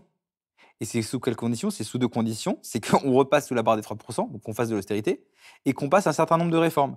Parce que c'est exactement ça qu'a fait, maintenant c'est dans le droit, hein, à l'époque c'était vraiment de manière illégale, hein, je pense, que la Banque centrale a envoyé des lettres secrètes à l'Italie, à l'Espagne et à l'Irlande, en lui disant oui, oui, on va racheter vos dettes, mais seulement si vous faites les réformes, sinon on ne vous sauve pas, et vous vous débrouillez avec les marchés. Et là, aujourd'hui, c'est carrément dans le droit européen, la Banque centrale européenne n'interviendra que si la France fait passer ses réformes et fait passer de l'austérité. Donc, oui, il n'y aura peut-être pas de sanctions et on pourra ricaner en disant « Ah bah oui, regardez, la France viole le pacte de stabilité comme elle veut ». Non, en coulisses, il y aura des pressions considérables sur les prochains gouvernements, par la BCE, par la Commission, par nos voisins, par les marchés. Et là, on verra bien si on peut vraiment dire qu'on désobéit. On verra bien. Et l'histoire montre que c'est très compliqué de désobéir à tous ces gens-là. Pourtant, on a entendu beaucoup de personnes nous expliquer, après la crise du Covid et l'explosion des dettes, que ça y est, en fait, la règle des 3% était dépassée et que l'Union européenne allait devenir beaucoup plus souple, qu'on allait enfin pouvoir faire l'Europe sociale. Alors tout ça, c'est faux. Ah oui, alors ça, c'était une petite musique intéressante, j'ai jamais trop compris, parce qu'en plus, il y a des gens très intelligents qui l'ont articulé, qui était de dire, mais regardez, l'Europe a tiré les leçons, parce que pendant la crise Covid, on a gelé le pacte de stabilité, ce qui est parfaitement vrai. Mais enfin, s'il est gelé, c'est bien qu'il va être réactivé. Et c'est juste un détail qu'ils ont oublié, et le pacte a été réactivé. Il a été bien réactivé, puisque il a été réactivé en juin 2024, et le 16 ou le 24, je n'ai plus la date exacte, mais mi-juin 2024, la France était de nouveau sous procédure de déficit excessif, ce qui est la 4e fois depuis dans son histoire. Donc c'est aussi, comme j'ai dit tout à l'heure, on est parti pour 7 ans d'austérité, minimum. Donc, bah non, en fait, l'Europe n'a pas tiré les leçons, on va recommencer, mais c'est pas grave. On va faire, et puis peut-être qu'on va y arriver, on va peut-être repasser sous la barre des 3%, on aura massacré l'économie française, mais au moins, on aura un beau bilan comptable, on sera repassé sous la barre des 3%. La dette, elle aura explosé, il n'y a pas de souci, hein, mais au moins le déficit à 3%, il sera respecté. Tout le monde sera content, les marchés seront contents, tous les Bruno Le Maire que compte la France seront contents. Mais voilà, mais donc non, il y aura pas de l'Europe n'a tiré aucune leçon parce qu'elle n'est pas là pour tirer des leçons. Il y aura bon, l'Europe sociale, je crois que ça vaut même pas la peine de commenter la blague que c'est. Quand on voit le massacre, encore une fois, il suffit de voir le massacre de la Grèce, mais même en France, comment la France traite ses travailleurs. Donc non, il y aura pas l'Europe n'a tiré aucune leçon, que ce soit sur le commerce, que ce soit sur la monnaie, que ce soit sur le budget et sur à peu près toutes les questions, les choses vont s'aggraver, en fait. Et pour en revenir à l'euro, ça a été quoi l'impact de cette monnaie sur notre balance commerciale? Ah oui, alors ça, c'est une question très intéressante puisque c'est presque un cas d'école. Tellement c'est à la fois caricatural et spectaculaire. C'est-à-dire que si on regarde la balance commerciale de la France à partir de l'introduction de l'euro et la balance commerciale de l'Allemagne, elles ont suivi des courbes totalement opposées. Alors, D'ailleurs, on a un graphique juste ici pour justement le montrer. voilà, donc on voit que ça fait un V absolument parfait. Donc l'effondrement constant et continu jusqu'à de nos jours de la balance commerciale française et l'explosion de la balance commerciale allemande. Donc les petits malins vont nous dire ah mais regardez, si parce qu'on a la même monnaie, donc si on a des résultats économiques différents, c'est bien que c'est pas la monnaie le problème. Oui, bah, sauf que ça c'est n'importe quoi parce que c'est exactement précisément parce qu'on a la même monnaie qu'il y a cette courbe. Pourquoi? Parce que si on a une même monnaie, on a le même taux de change. Je vais simplifier énormément la question, mais c'est ça. Si on a le même taux de change, pour tous les États de la zone euro, bah, ça veut mécaniquement et très simplement dire que pour certains États, le taux de change sera trop faible et pour d'autres, il sera trop fort. En fait, dans le cas de la France, bah, évidemment que le taux de change de l'euro par rapport aux autres monnaies, mais par rapport principalement au dollar, bah, c'est beaucoup trop fort. Et pour l'Allemagne, si l'Allemagne avait gardé le Deutsche Mark, son taux serait plus élevé que l'euro aujourd'hui. Et ce qui explique en fait que la France, du coup, a une monnaie qui est de manière permanente un handicap, puisqu'en fait, on a une monnaie qui est trop forte pour notre économie. Si on avait eu le franc serait un taux de change avec le dollar ou vis-à-vis des autres monnaies européennes beaucoup plus faible. Et à l'inverse, l'Allemagne, si elle avait gardé le Deutsche Mark, aurait un Deutsche Mark beaucoup plus fort. Et on n'aurait pas cette courbe en V puisque ses exportations auraient diminué avec un Deutsche Mark beaucoup trop fort. C'est-à-dire que, alors chaque année, ce qui est intéressant, c'est que le FMI publie un rapport que tout le monde peut retrouver, ça s'appelle le External Sector Report, où dans un tableau, le FMI calcule à combien devrait être le taux de change, on va dire réel, de chaque pays de la zone euro, en tout cas du moins de la France et de l'Allemagne, par rapport aux fondamentaux de son économie. Et je crois, j'avais fait les calculs, mais sur les 10 dernières années, je crois, mais ces ordres de grandeur sont à peu près justes, l'euro devrait être 15 à 20% moins fort qu'il ne l'est aujourd'hui. Donc ça veut dire qu'en fait, si on devait traduire ça de manière très très simple, nos produits, tous les produits qu'on exporte, les voitures, enfin, nos produits agricoles, tout ce qu'on exporte, est taxé de 20% par notre monnaie, par l'euro. Et à l'inverse, les produits allemands ont une décote sur tous leurs produits, les Mercedes, toutes leurs voitures sont à moins 15%. Donc en fait, oui, bah, du coup, ça explique très simplement pourquoi avec la même monnaie, on a des résultats économiques très différents, puisque elle avantage l'Allemagne et l'euro désavantage la France, et ce, de manière absolument permanente. Donc ça crée un avantage compétitif pour l'Allemagne et ça crée un handicap pour la France. Donc il faut comprendre que c'est un des principaux problèmes de compétitivité de la France, c'est l'euro. Parce que l'euro n'a pas le même comportement selon les pays. C'est comme si on avait une paire de chaussures qui est identique pour 20 personnes différentes. Ça ne peut pas marcher. Il y aura 2 personnes avec qui ça va bien marcher et les autres, ça va pas être OK. Donc c'est tout le problème de l'euro. Alors, dans ton documentaire, tu montres qu'à partir des années 80, il va y avoir une véritable explosion législative. Il va y avoir plus de directives adoptées en 2 ans que les 30 années qui ont précédé. Est-ce que tu peux nous expliquer comment sont adoptées les lois européennes et si cette procédure est démocratique ou non? Il y a l'idée, dans l'esprit général, mais malheureusement, je crois aussi dans l'esprit des journalistes, que, grosso modo, les institutions européennes sont calquées sur le modèle national avec un gouvernement qui propose des lois et puis ensuite le Parlement, dans le cas français, l'Assemblée nationale et le Sénat qui va les voter et hop, ça fait de la démocratie parlementaire. C'est très incomplet. C'est très incomplet parce qu'en réalité, ce que les gens probablement ne savent pas, c'est qu'en fait, il y a 2 chambres au niveau européen qui votent. Donc effectivement, il y a le Parlement européen, qui est la caution démocratique du système législatif européen, qu'on connaît tous puisqu'on va voter pour nos députés européens. Et ce qu'on connaît moins, c'est qu'il y a le Conseil de l'Union européenne, qui a un vote à part égale et même en pratique, qui a un vote supérieur, si je simplifie, au Parlement européen. Il est composé de l'ensemble des ministres de l'Union européenne. On a les ministres de l'Agriculture, les ministres de l'Économie, les ministres des Affaires étrangères, qui se répartissent en formation et qui, en fonction de la nature de la directive, vont voter cette directive. Donc, s'il y a une directive qui parle de droit bancaire, tous les ministres de l'Économie et des Finances de l'Union européenne tous les Bruno Le Maire de l'Europe se réunissent et ils votent ou non cette directive. Et en fait, cette chambre, pourquoi on ne la connaît pas? Déjà parce que les journalistes n'en parlent pas, et c'est que ces débats ne sont pas publics. C'est qu'en fait, on peut se connecter, on peut voir des extraits où ils votent tous la directive, mais si on va sur le site internet du Conseil de l'UE, on n'a pas accès aux procès-verbaux, on n'a pas accès au débat public. Or, donc on a une situation où des ministres qui déjà ne sont pas élus, parce que ce sont des ministres, donc des fonctions exécutives qui ont une fonction législative, donc il y a un problème de séparation des pouvoirs, votent des textes de loi en toute opacité. C'est-à-dire qu'il est impossible de savoir ce qui s'est dit. Et derrière, et d'ailleurs, c'est une critique que font les européistes et ils ont raison là-dessus, ça permet à nos gouvernements et à nos ministres de se défausser sur Bruxelles. C'est-à-dire que demain, il y a une directive qui concerne l'agriculture et qui déplaît à nos agriculteurs, ils vont dire « Ah, c'est pas nous, c'est Bruxelles ». Et c'est eux, en fait, ils l'ont voté. La France a voté toutes les directives sur l'agriculture des 10 dernières années, toutes. Elle les a toutes adoptées sans problème. Donc après, quand ils vont dire c'est pas nous, c'est Bruxelles, ben non, c'est eux. Et donc c'est une opacité qui permet utilement, encore une fois, à nos gouvernements de se défausser. Et ça pose encore un petit problème parce qu'on a des gens comme, je suis désolé, mais je vais rester sur Bruno Le Maire, qui avait fait 2,5%, mais c'est un exemple parlant, il avait fait 2,5% aux primaires de la droite en 2017, donc il ne représente rien en termes de légitimité démocratique. Il a été notre ministre des Finances pendant, je ne sais plus, 5-7 ans. Et durant cette période, j'avais fait le calcul, c'était très pénible à faire d'ailleurs, il avait voté en notre nom 69 directives.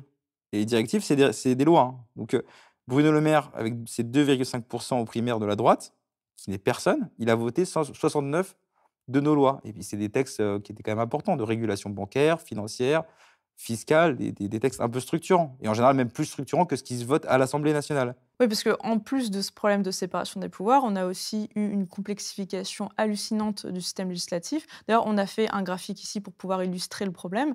Qu'est-ce que ça t'inspire? Alors, c'est très simple. On va dire qu'à gauche, de ce graphique, on a la procédure législative telle que les médias nous la présentent. On est tout à fait souverain, c'est ce que je décrivais, c'est le gouvernement qui propose les lois, et puis après, il y a le Parlement français, dans toute sa souveraineté parlementaire, qui va voter les lois. Ça, c'est tel que le grand public s'imagine que notre production de normes fonctionne en France, de manière démocratique. Et puis, il y a la réalité. C'est qu'en fait, ce schéma de production de normes, il faut un tout petit peu ajouter le système européen, qui, lui, non seulement produit de la norme, mais il en produit par paquet. C'est-à-dire que moi, j'avais fait, alors c'était notamment un papier que j'ai fait pour Elucide, j'avais calculé, en reprenant la même méthodologie qu'un papier de l'Institut Jacques Delors, quelle était la part du droit européen dans notre droit national en flux, pas en stock, mais en flux, c'est-à-dire en nombre de normes adoptées chaque année. Et j'étais arrivé à la conclusion qu'en moyenne, sur 20 ans, la part de textes à valeur législative qui s'applique chaque année aux Français et qui est issue du droit européen, c'est environ 60%. Donc 2 tiers de nos lois, en fait, viennent de Bruxelles. Et le tiers restant, c'est issu soit du gouvernement par ordonnance, soit du Parlement. Et en l'occurrence, sur ce volume global de normes qui sont adoptées chaque année, il n'y a que 18% qui viennent de notre Parlement. Et ce qu'on voit dans le schéma beaucoup plus complexe et qui reflète beaucoup plus la réalité, à droite, c'est qu'il y a les directives, il y a les règlements, mais ce n'est pas tout. Il faut aussi tenir compte des directives d'exécution, des directives et règlements délégués. Il faut ajouter à cela les décisions de la Cour de justice de l'Union européenne qui vont s'appliquer à nos gouvernements, à nos cours, etc. Donc en fait, on a vraiment un volume de normes européennes qui est considérable et qui aujourd'hui est prédominant et qui correspond en fait à la prédiction de Jacques Delors qu'il avait fait dans les années 80, qui était de dire que, il disait à horizon 10 ans, 80% de nos lois seront d'origine communautaire, c'est-à-dire d'origine européenne. Voilà ce que je disais au Parlement européen en juillet 88. Dans 10 ans, 80% de la législation économique, peut-être même fiscale et sociale, sera d'origine communautaire. Et c'est un peu cette phrase, c'est un peu le joujou préféré des décodeurs, des bunkers, c'est de dire « mais non, ce mythe, c'est un mythe, ce chiffre n'est pas du tout vrai, ça dépend des secteurs ». Oui, ça dépend des secteurs. C'est vrai qu'il y a des domaines comme le droit pénal où le droit européen est totalement absent ou quasiment absent, mais dans le droit, on va dire dans le droit économique, oui, c'est vrai, c'est une réalité, 80% de notre législation économique vient du droit européen. Il y a des matières comme celle qui était la mienne avant, le droit bancaire, c'est peut-être 90%, quasiment tout est européanisé. C'est-à-dire que vous pouvez voter pour n'importe qui aux législatives, tous les médias vont s'exciter, mais en fait, il n'y a plus que 18% de nos lois qui vont être votées par nos députés. Et donc aujourd'hui, par exemple, on nous bassine avec les éditorialistes qui se plaignent à longueur de plateau que les gens ne votent plus, que c'est des fainéants, ils s'abstiennent alors qu'ils ne font pas leur devoir démocratique. En fait, moi je comprends qu'ils ne votent pas. Voter ne sert à rien. Le pouvoir n'est plus à Paris, il est ailleurs. Et effectivement, quelque part, ne pas voter est presque du bon sens. Alors du coup, comment ce droit européen il va s'imposer aux États membres? Il y a en fait tout un arsenal qui s'est construit au fil des 50 dernières années qui vise à rendre le droit européen supérieur au droit national. Donc on parle de primauté du droit européen, qui est maintenant devenu un principe à valeur constitutionnelle, qui veut tout simplement dire que le droit européen est supérieur au droit national. Donc ça veut dire qu'une loi française, votée par notre Parlement, par nos députés que nous avons élus, sera toujours inférieure à une directive européenne, à une décision d'un juge européen ou au traité européen. Donc c'est-à-dire que si cette loi est contraire au texte européen, cette loi va sauter.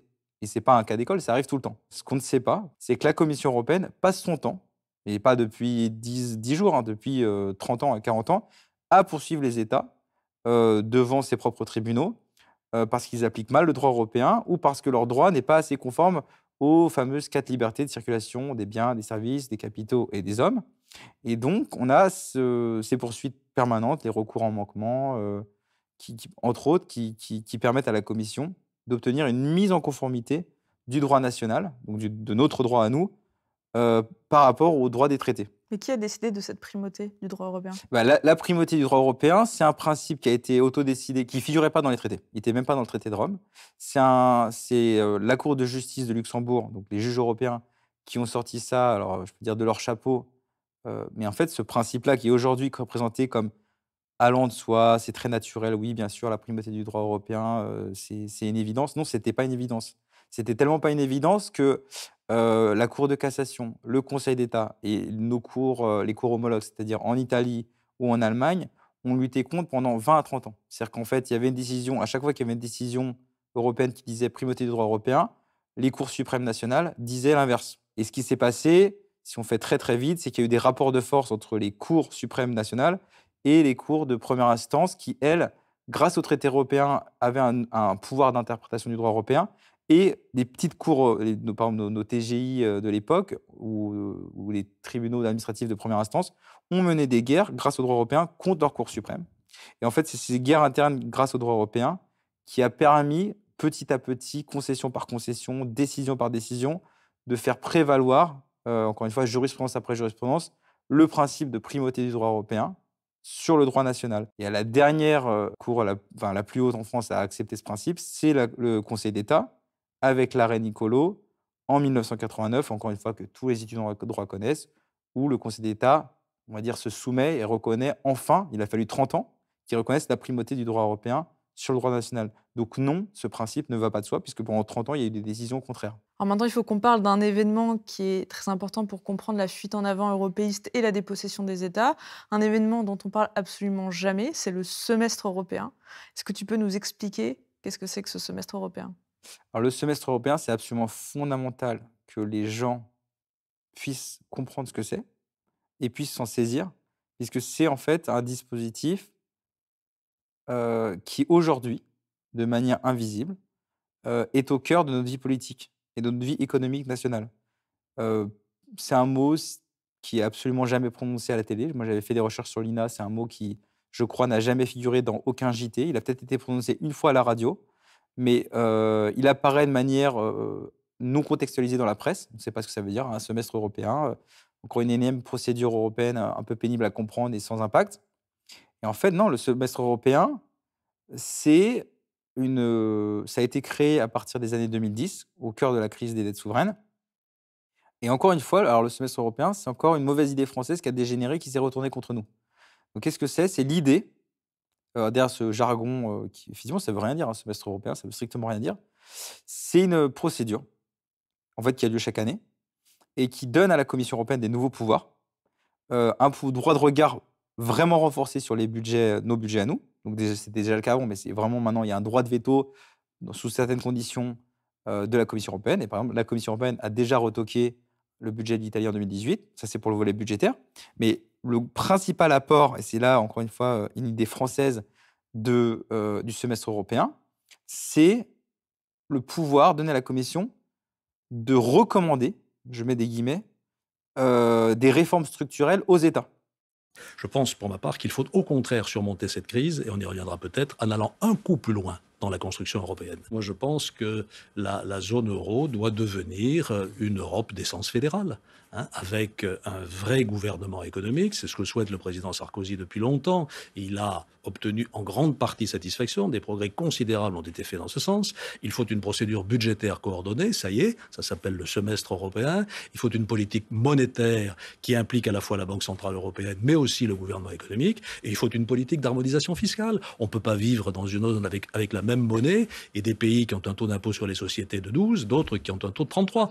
Et voilà. Et ce qu'il faut comprendre, c'est que, en gros, on a centralisé le pouvoir économique à Bruxelles via, soi-disant, des recommandations qui apparemment ne sont pas contraignantes, c'est ce qu'on nous dit.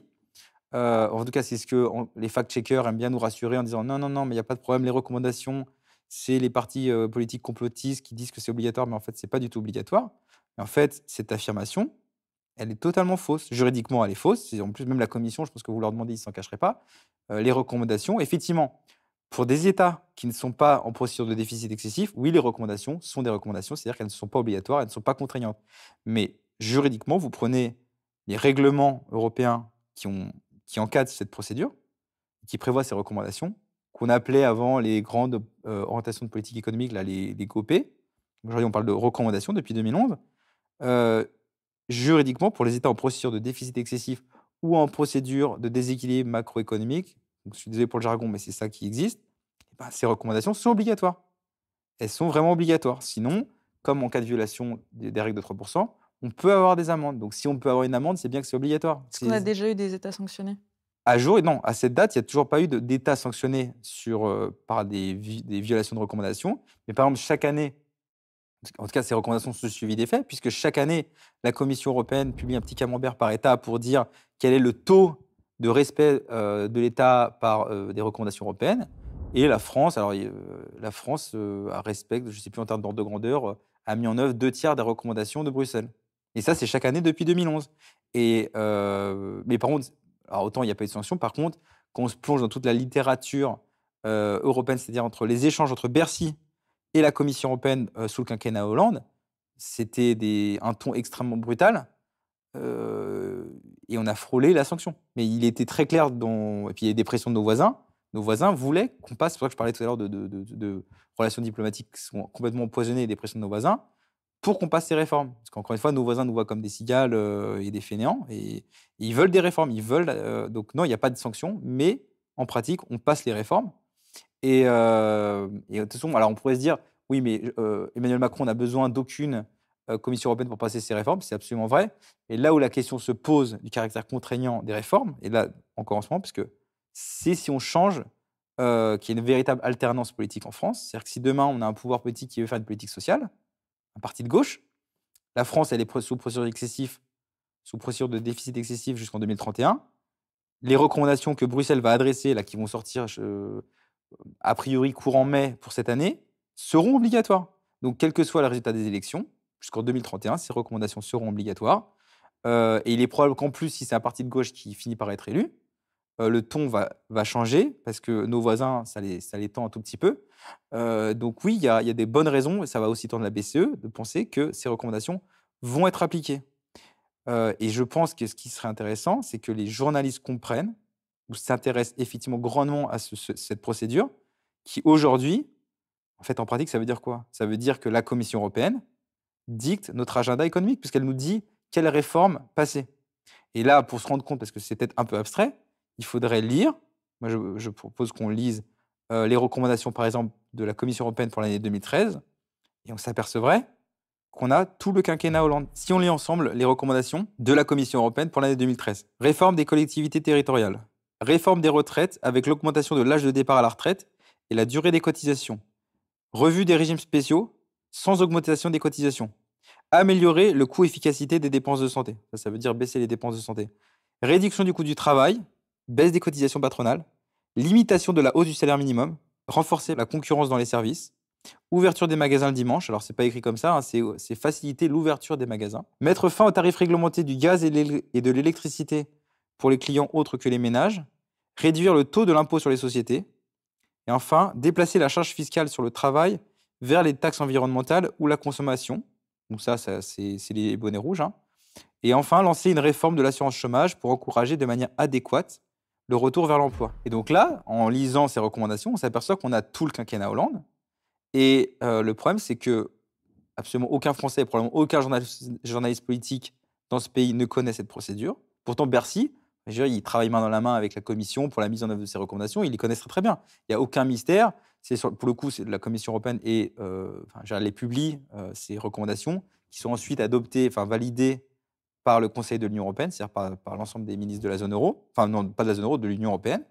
Donc, on peut les trouver chaque année sur le site de la Commission européenne. C'est pas compliqué. Et le problème de la rédaction de de la rédaction de ces recommandations, c'est qu'elles sont rédigées en pleine opacité. On ne sait pas qui les rédige. Enfin, si, en théorie, c'est la Commission européenne, mais qui tient la plume? Est-ce que c'est les génies, les experts de la Commission européenne?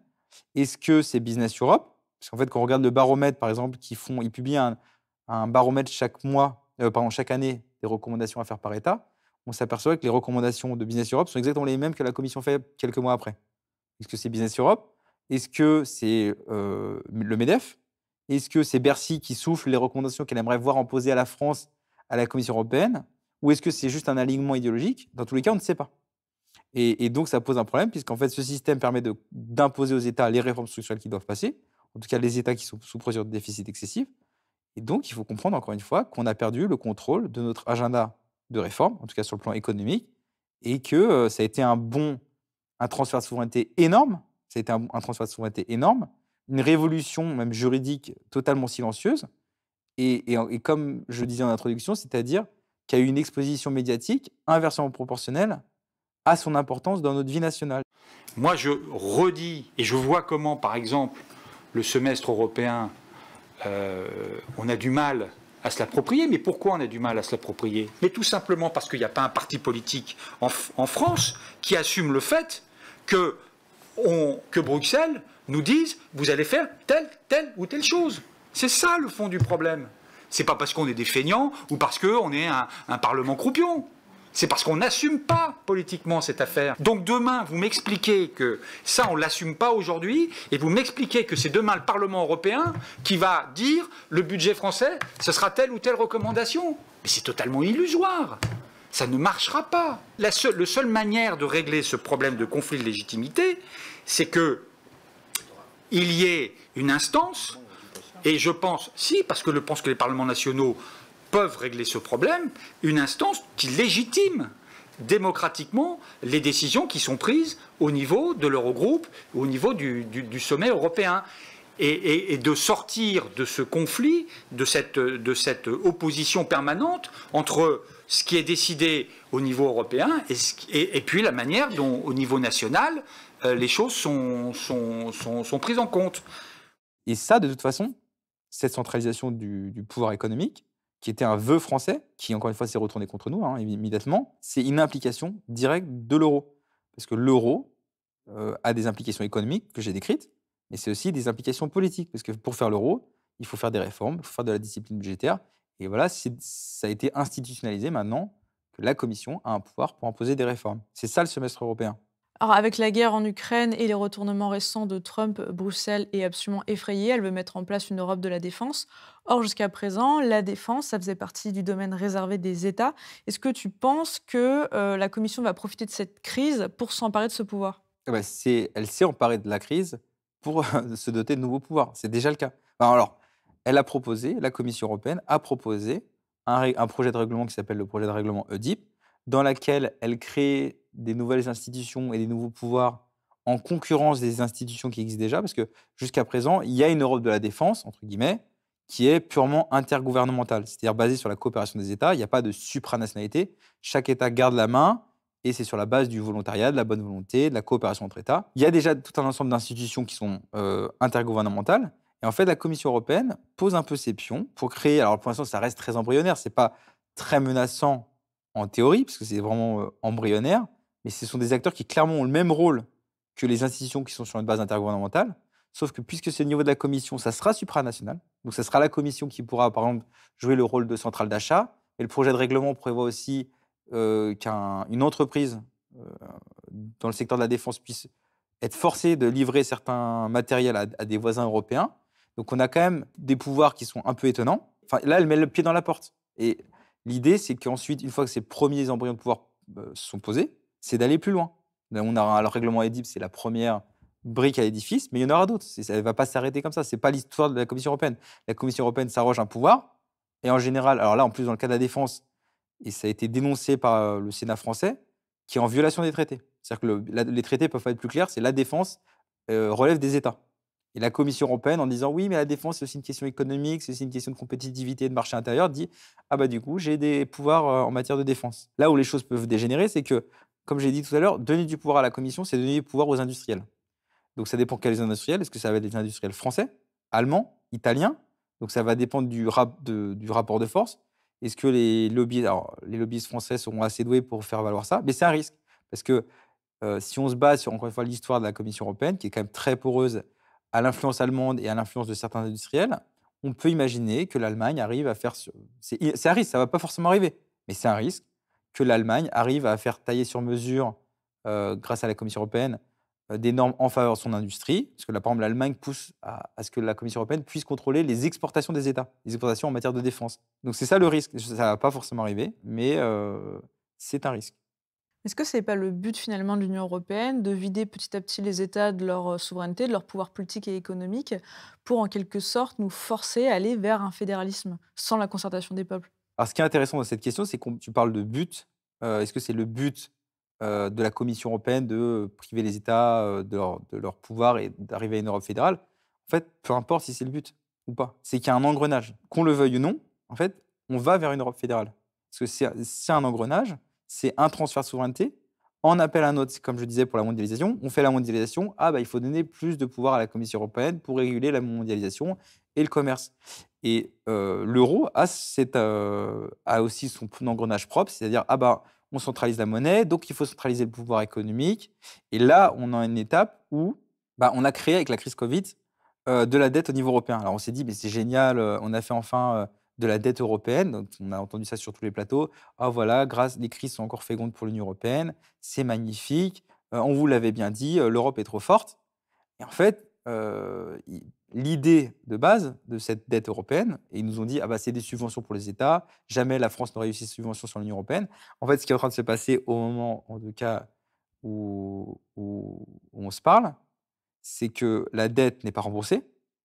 Et en fait, ils avaient dit, on va faire un impôt européen pour la rembourser. Mais les États, nos voisins ne veulent pas en entendre parler. Nos voisins ne veulent pas faire un impôt européen. Donc en fait, là, juste, on a recréé de la dette qui va être rebasculée sur les États. Donc en fait, nos subventions, les 42 milliards d'euros que la France a touchés, en fait, ça va finalement se transformer en 42 milliards de dettes. Ça, c'est la première chose. Mais là où la France a de la suite dans les idées, parce que la France, c'est quand même la force, l'État en Europe qui veut une Europe fédérale, l'idée de la France, c'est de pousser l'engrenage vers l'impôt européen. Comment? En incitant l'Europe à dépenser plus et à faire plus de dettes. Donc là, il y a eu la dette Covid. Et là où la France, par exemple, il y a une forme de cynisme, c'est pas que ça, mais c'est notamment ça, c'est de pousser à l'élargissement. L'élargissement dont je parlais tout à l'heure à 35 États membres, parce qu'effectivement, si on fait un élargissement, comme j'ai dit, c'est des pays très pauvres. Donc il faudra faire des transferts budgétaires, comme on fait déjà à l'Europe de l'Est, à ces nouveaux pays-là.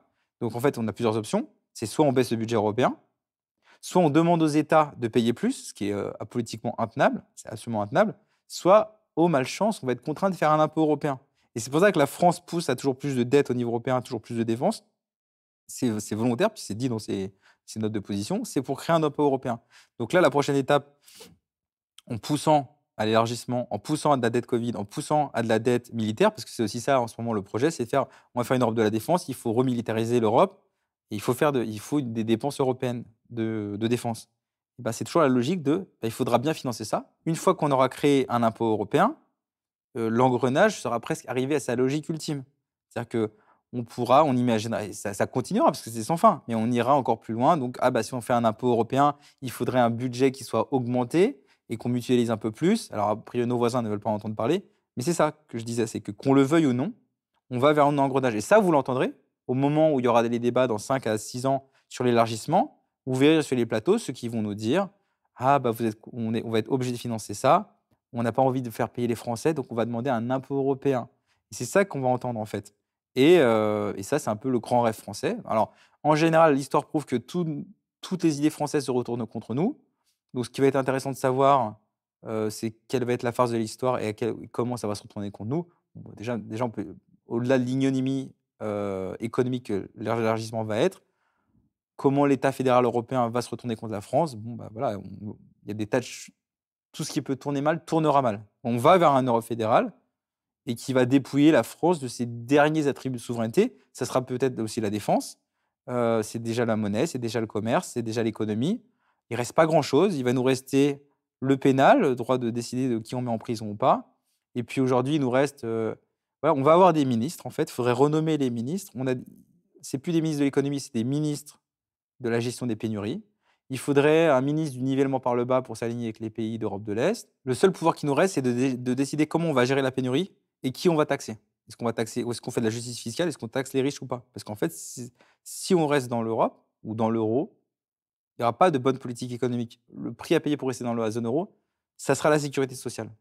Ça sera les retraites, ça sera le modèle de remboursement des soins de santé, et on ira jusqu'au bout et au dernier centime de patrimoine français qui sera dépensé, utilisé, rogné et négocié pour rester dans l'euro. Il y a un argument qui revient souvent chez nos hommes et nos femmes politiques qui est qu'on peut mener le rapport de force avec l'Union européenne. Tu penses que c'est pas possible? Et ça, effectivement, on l'entend vraiment à gauche, alors peut-être un peu aussi à l'extrême droite, Ah, mais on va faire un rapport de force avec la Commission européenne, on va désobéir aux traités, on va faire nos propres droits de douane, on va arrêter avec les politiques de libre-échange, on va faire la chaise vide. Alors, ça a des vertus, je veux dire, ça sera déjà un bon début de cesser d'obéir à la Commission européenne sur un certain nombre de choses qui sont totalement aberrantes.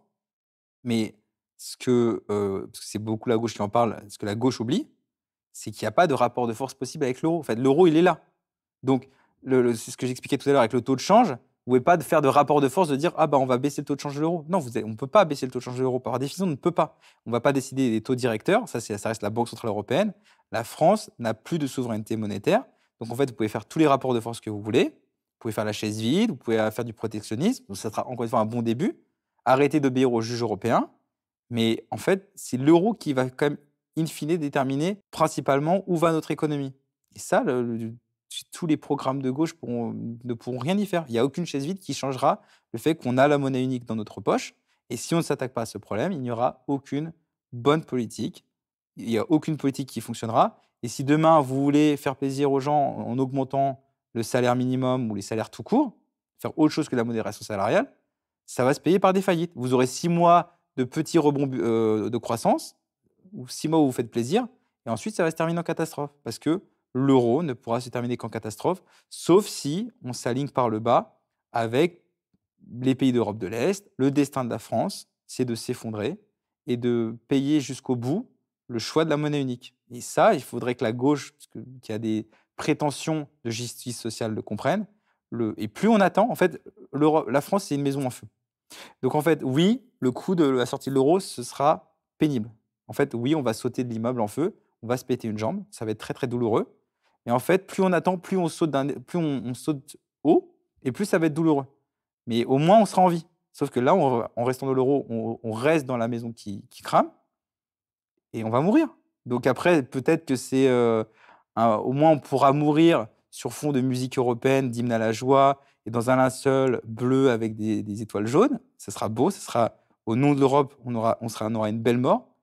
Mais je ne suis pas sûr que ça soit un beau projet pour la gauche ou pour le peuple français. Et qu'est-ce que tu penses de l'argument selon lequel les États européens ne peuvent de toute manière pas peser seuls face aux États-Unis et à la Chine? Alors ça, en théorie, effectivement, c'est l'idée intuitive qui est que l'union fait la force. C'est pas idiot sur le papier. Quand on s'arrête 2 minutes, on se dit oui, c'est vrai, on a plusieurs, on va peser face à la Chine. Alors à l'époque, on disait le Japon, ou face aux États-Unis. Sauf qu'en pratique, c'est pas du tout ce qui se passe. C'est vraiment même l'opposé qui se passe. Pourquoi? Il faut expliquer pourquoi. Parce que la politique commerciale, quand on dit peser face à la Chine ou aux États-Unis, en général, on parle de manière commerciale. Mais pour peser, il faut être unis. Et précisément, on a des intérêts divergents. C'est-à-dire qu'on a des États comme la France ou l'Italie ou l'Espagne, qui sont des pays producteurs, en tout cas historiquement, et la France de moins en moins puisqu'on se désindustrialise, qui ont un intérêt à se protéger, à avoir des droits de douane forts. Et puis on a des États, comme les Pays-Bas ou le Danemark, qui dépendent de l'import et de l'export, donc qui dépendent du libre-échange. Donc le problème, c'est que la politique commerciale européenne, qui nécessite un accord on va dire, à l'unanimité sur ces questions-là, ils n'arrivent jamais à se mettre d'accord. Donc en fait, c'est la même problématique que le taux de change unique, c'est que par définition, il y aura des gagnants et il y aura des perdants, et ça dépendra des rapports de force. Le problème, c'est que les pays qui ont un intérêt au protectionnisme, aujourd'hui, on est isolés. Enfin, la France et les États du Sud sont isolés par rapport à tous les autres États qui dépendent de la mondialisation, ou en tout cas du libre-échange au sein de l'UE. Et donc, effectivement, il n'y a pas en fait d'union dans la force, c'est des intérêts. Là, dans notre cas, c'est l'union fait la faiblesse. Pourquoi? Parce qu'on a des intérêts, on a des États marchands et des États producteurs, avec le cas spécifique de l'Allemagne, et on n'arrive pas à se mettre d'accord, que ce soit sur les droits anti-dumping, sur les accords de libre-échange. Par exemple, le Mercosur est un bon exemple. Les Allemands poussent, mais Mercosur, c'est un exemple. Mais en fait, depuis 10 ans, on a signé des dizaines d'accords de libre-échange à la demande de l'Allemagne pour qu'ils puissent exporter plus de voitures. Mais en général, le prix à payer, c'était, on va ouvrir les marchés agricoles, et les marchés agricoles, c'est les marchés français. Donc, ça dépend juste des rapports de force. Donc, la politique commerciale unique, par définition, fait des gagnants, fait des perdants. La politique de défense commerciale unique, c'est-à-dire les mesures anti-dumping, fait des gagnants, fait des perdants. Et est-ce qu'on a l'impression, quand on observe l'état de développement de la Chine aujourd'hui, qu'on arrive vraiment à peser face à la Chine? La réponse est non. Puisque l'Allemagne, par exemple, depuis 10 ans, refuse qu'on sanctionne la Chine ou qu'on se protège vis-à-vis de la Chine, parce qu'ils veulent pouvoir exporter leurs voitures en Chine. Bon, là, c'est un petit jeu auquel ils vont finir par perdre, et ils commencent déjà à perdre. Et est-ce qu'on a l'impression qu'on s'est bien défendu face aux États-Unis quand on regarde les géants du numérique en Europe, qui ont totalement colonisé nos administrations, nos politiques? On utilise tous des outils et des réseaux sociaux américains, numériques. Est-ce qu'on a l'impression qu'on pèse face à ces pays? Non, on est poreux. En fait, on a même permis, avec des règles de libéralisation des contrôles des capitaux, enfin libéralisation de circulation des capitaux, on permet aux entreprises chinoises et américaines de racheter nos entreprises, donc qu'elles soient stratégiques ou non. C'est ça qui se passe concrètement. Donc en fait, l'Europe ne permet pas de peser face à ces pays, elle donne tous les outils à ces pays, à nos concurrents, pour peser face à nous. C'est un mythe, et c'est un mythe que de s'imaginer que demain, la Commission européenne, du jour au lendemain, va devenir une Europe qui protège. Non. Et puis en plus, elle ne le veut pas. Elle le dit, elle le répète, l'Europe ne veut pas se protéger. Parce que le protectionnisme est diabolisé, c'est très très mal. Vraiment, sur le site de l'Internet de la Commission européenne, c'est dit ouvertement, il ne faut pas, le protectionnisme est diabolique. C'est à peu près de cet ordre-là. Donc ça n'aura pas lieu. L'argument des européistes en disant, on est plus fort ensemble. Ça sous-entend que si la France est toute seule, ce qui n'est pas faux, ça sera plus compliqué d'imposer des droits de douane face à d'autres pays. Et après, quand enfin au niveau européen, on s'unit et on dit, ça y est, on est à 27, on est un gros bloc, on pourrait mettre des droits de douane maintenant qu'on est très fort. Et ces mêmes Européens disent, ah non, non, surtout pas, il ne faut pas faire de droits de douane, sinon on va avoir des mesures de rétorsion. Et alors ça sert à quoi d'être à plusieurs si précisément la raison pour laquelle on doit se mettre à plusieurs, on ne l'utilise pas parce qu'on a peur des mesures de rétorsion? C'est dans tous les cas une situation perdante. Comment tu expliques que la critique de l'Union européenne soit si rare, soit même une sorte de tabou, et vaut à tous ceux qui essayent de l'exprimer quasiment un discrédit à vie dans les médias? Effectivement, la question européenne, enfin, tout le monde peut l'observer, est une question absolument taboue et explosive. C'est-à-dire que le camp des eurosceptiques est totalement diabolisé, et puis le camp des européistes peut s'exprimer librement, être dans le camp du bien, etc. Mais la raison pour laquelle l'Union européenne, la critique de l'Union européenne est taboue, mais la question qui est absolument taboue, c'est d'abord la question de l'euro. C'est vraiment, on ne peut pas en parler. Mais pourquoi? Enfin, c'est plutôt mon analyse. Il y a plusieurs raisons, mais la raison principale, c'est que quand on a fait l'euro, la classe médiatique française, et politique évidemment, mais la classe médiatique française a soutenu inconditionnellement ce projet. Il faut reprendre la presse de l'époque, il n'y a pas dans la presse généraliste, il n'y a pas un grand média qui s'est opposé à l'euro, pas un seul. Et donc, ce faisant, selon moi, ils ont lié leur destin avec la monnaie unique. C'est-à-dire que c'est devenu presque existentiel. Parce que quand on voit le bilan de l'euro, qui a été un bilan catastrophique sur l'Union européenne, le problème, c'est que si on pose la question, parce que c'est ça, en fait, si critiquer l'euro, c'est faire son bilan.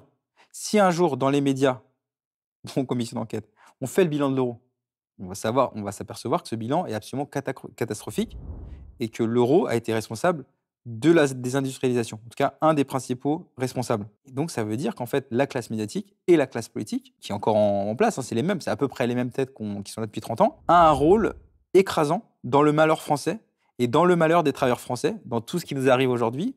Ils ont eu un rôle déterminant. Donc, en fait, discuter de l'euro, c'est discuter de leurs responsabilités. Alors après, de manière plus immédiate, je pense que c'est presque peut-être plus dramatique. Il y a ça qui est peut-être inconscient et sous-jacent chez certains, mais c'est que je pense qu'ils ne comprennent rien. C'est que la question monétaire, en fait, c'est une question qui, d'apparence, est complexe.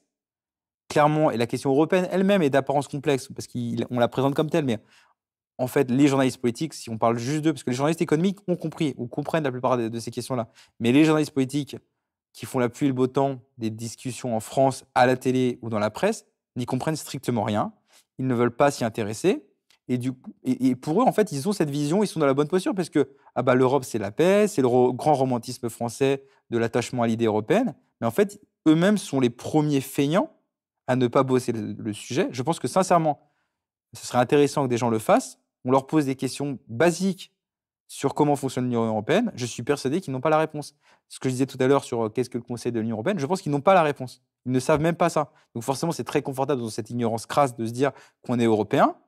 Parce qu'en fait, l'Europe, c'est quelque chose de très concret. C'est une administration avec des pouvoirs, avec des transferts de souveraineté, qui est pour eux à des tasses d'intérêt. Ça, ils ne le voient pas. Donc, c'est facile d'aimer l'Europe. Tout le monde aime cette Europe. Enfin, même moi, je suis très attaché à l'idée européenne, à l'idée d'une coopération entre les États, d'une collaboration. En fait, c'est génial, évidemment qu'on peut être. Mais ils fantasment une Europe qui n'existe pas. Et donc, je pense qu'il y a un mélange à la fois de. Ils ont lié leur destin avec cette question, et puis une incompétence. Et une incompétence criminelle. Parce qu'en fait, on interdit aux Français de comprendre qui a le pouvoir en France, enfin, qui a le pouvoir sur nos lois, sur les décisions qui déterminent notre destin. Et le pouvoir, comme j'ai dit tout à l'heure, il n'est plus à Paris. Il est à Francfort, il est à Bruxelles, etc.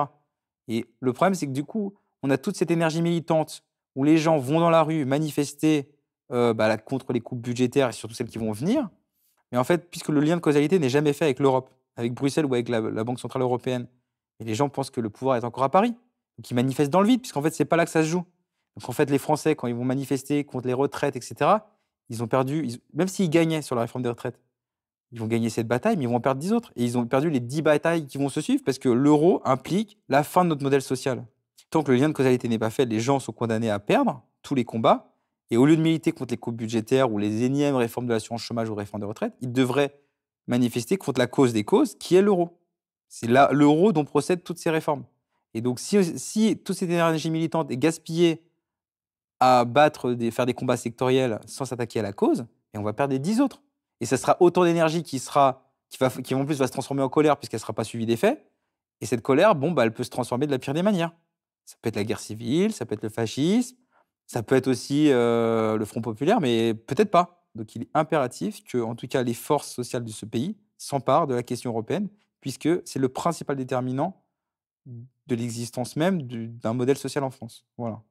Alors, on arrive à la fin de cette interview. Je te remercie beaucoup. Pour ceux qui veulent aller plus loin, je précise aussi que tu es rédacteur pour Elucide, donc on a la chance d'avoir régulièrement tes analyses et ta veille sur les questions européennes. On mettra quelques liens en description. Mais en attendant, je vais te poser notre petite question rituelle. Qu'est-ce qui est connu de peu de monde et qui mériterait d'être connu de tous ?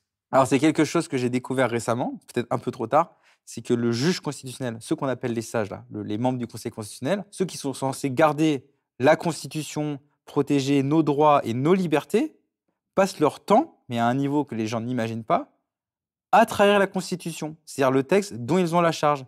Pourquoi ? Parce qu'en fait, même cette institution n'a pas échappé à un noyautage par le pouvoir politique et surtout par le pouvoir économique. Aujourd'hui, le Conseil constitutionnel français, il faut que les gens le sachent, s'est mis au service des grandes entreprises, du pouvoir politique, et ne défend absolument pas, et n'a jamais défendu en réalité, les citoyens français. Alors j'en profite pour faire une petite pub personnelle. Là, aujourd'hui, je travaille sur un deuxième projet de documentaire sur ce sujet, précisément, qui me paraît important. Il me paraît important de mettre en lumière tout ça. Le problème, et évidemment c'est toujours le problème de fond, c'est un problème d'argent, parce que en fait, moi, concrètement, je n'ai plus d'argent parce que j'ai mis toutes mes économies dans mon précédent documentaire, Au nom de l'Europe, qui a coûté aux alentours de 50 000 €. Mais par définition, c'est un one-shot. Je ne peux pas le faire deux fois. On peut pas, c'est un pistolet à une balle. On ne peut pas financer ça deux fois. Donc, moi, je suis allé voir le CNC je suis allé voir l'ASCAM, je suis allé voir des chaînes de télé. Ils ne veulent pas. C'est très compliqué de faire du journalisme d'investigation en France de manière indépendante. Donc on en revient toujours à la seule solution qui est la plus viable des médias indépendants, c'est-à-dire se faire financer par le public. Donc moi, j'ai mis en place une cagnotte. Et si le projet vous intéresse, vous pouvez donner et donner n'importe quel don, même 1 €, le prix d'un café, ça aidera à faire financer ça. Moi, je pense qu'avec 20 000 €, ça serait suffisant pour financer ça, parce qu'en fait, le coût de production, c'est-à-dire faire les tournages, etc., c'est pas très long et c'est pas très coûteux parce que tout est à Paris, j'ai déjà le matériel et c'est vraiment pas coûteux. Ce qui va coûter de l'argent, c'est la post-production, c'est-à-dire la voix off, la musique, les animations graphiques, payer tous les gens qui vont travailler sur la post-production. Voilà, après 20 000 €, ça devrait suffire. Et encore une fois, chaque don compte et permettrait à ce projet de voir le jour. Oui, d'ailleurs, on mettra le lien en description de ta cagnotte si jamais les gens veulent contribuer. On en est là aujourd'hui. C'est-à-dire qu'aujourd'hui, les médias ne font pas le travail. C'est-à-dire que sur les sujets principaux et les plus déterminants pour la société, les médias ne font pas le travail. Donc c'est à nous de le faire. C'est à nous d'endosser ce rôle de journaliste d'investigation. Et si on ne le fait pas, personne ne le fera à notre place.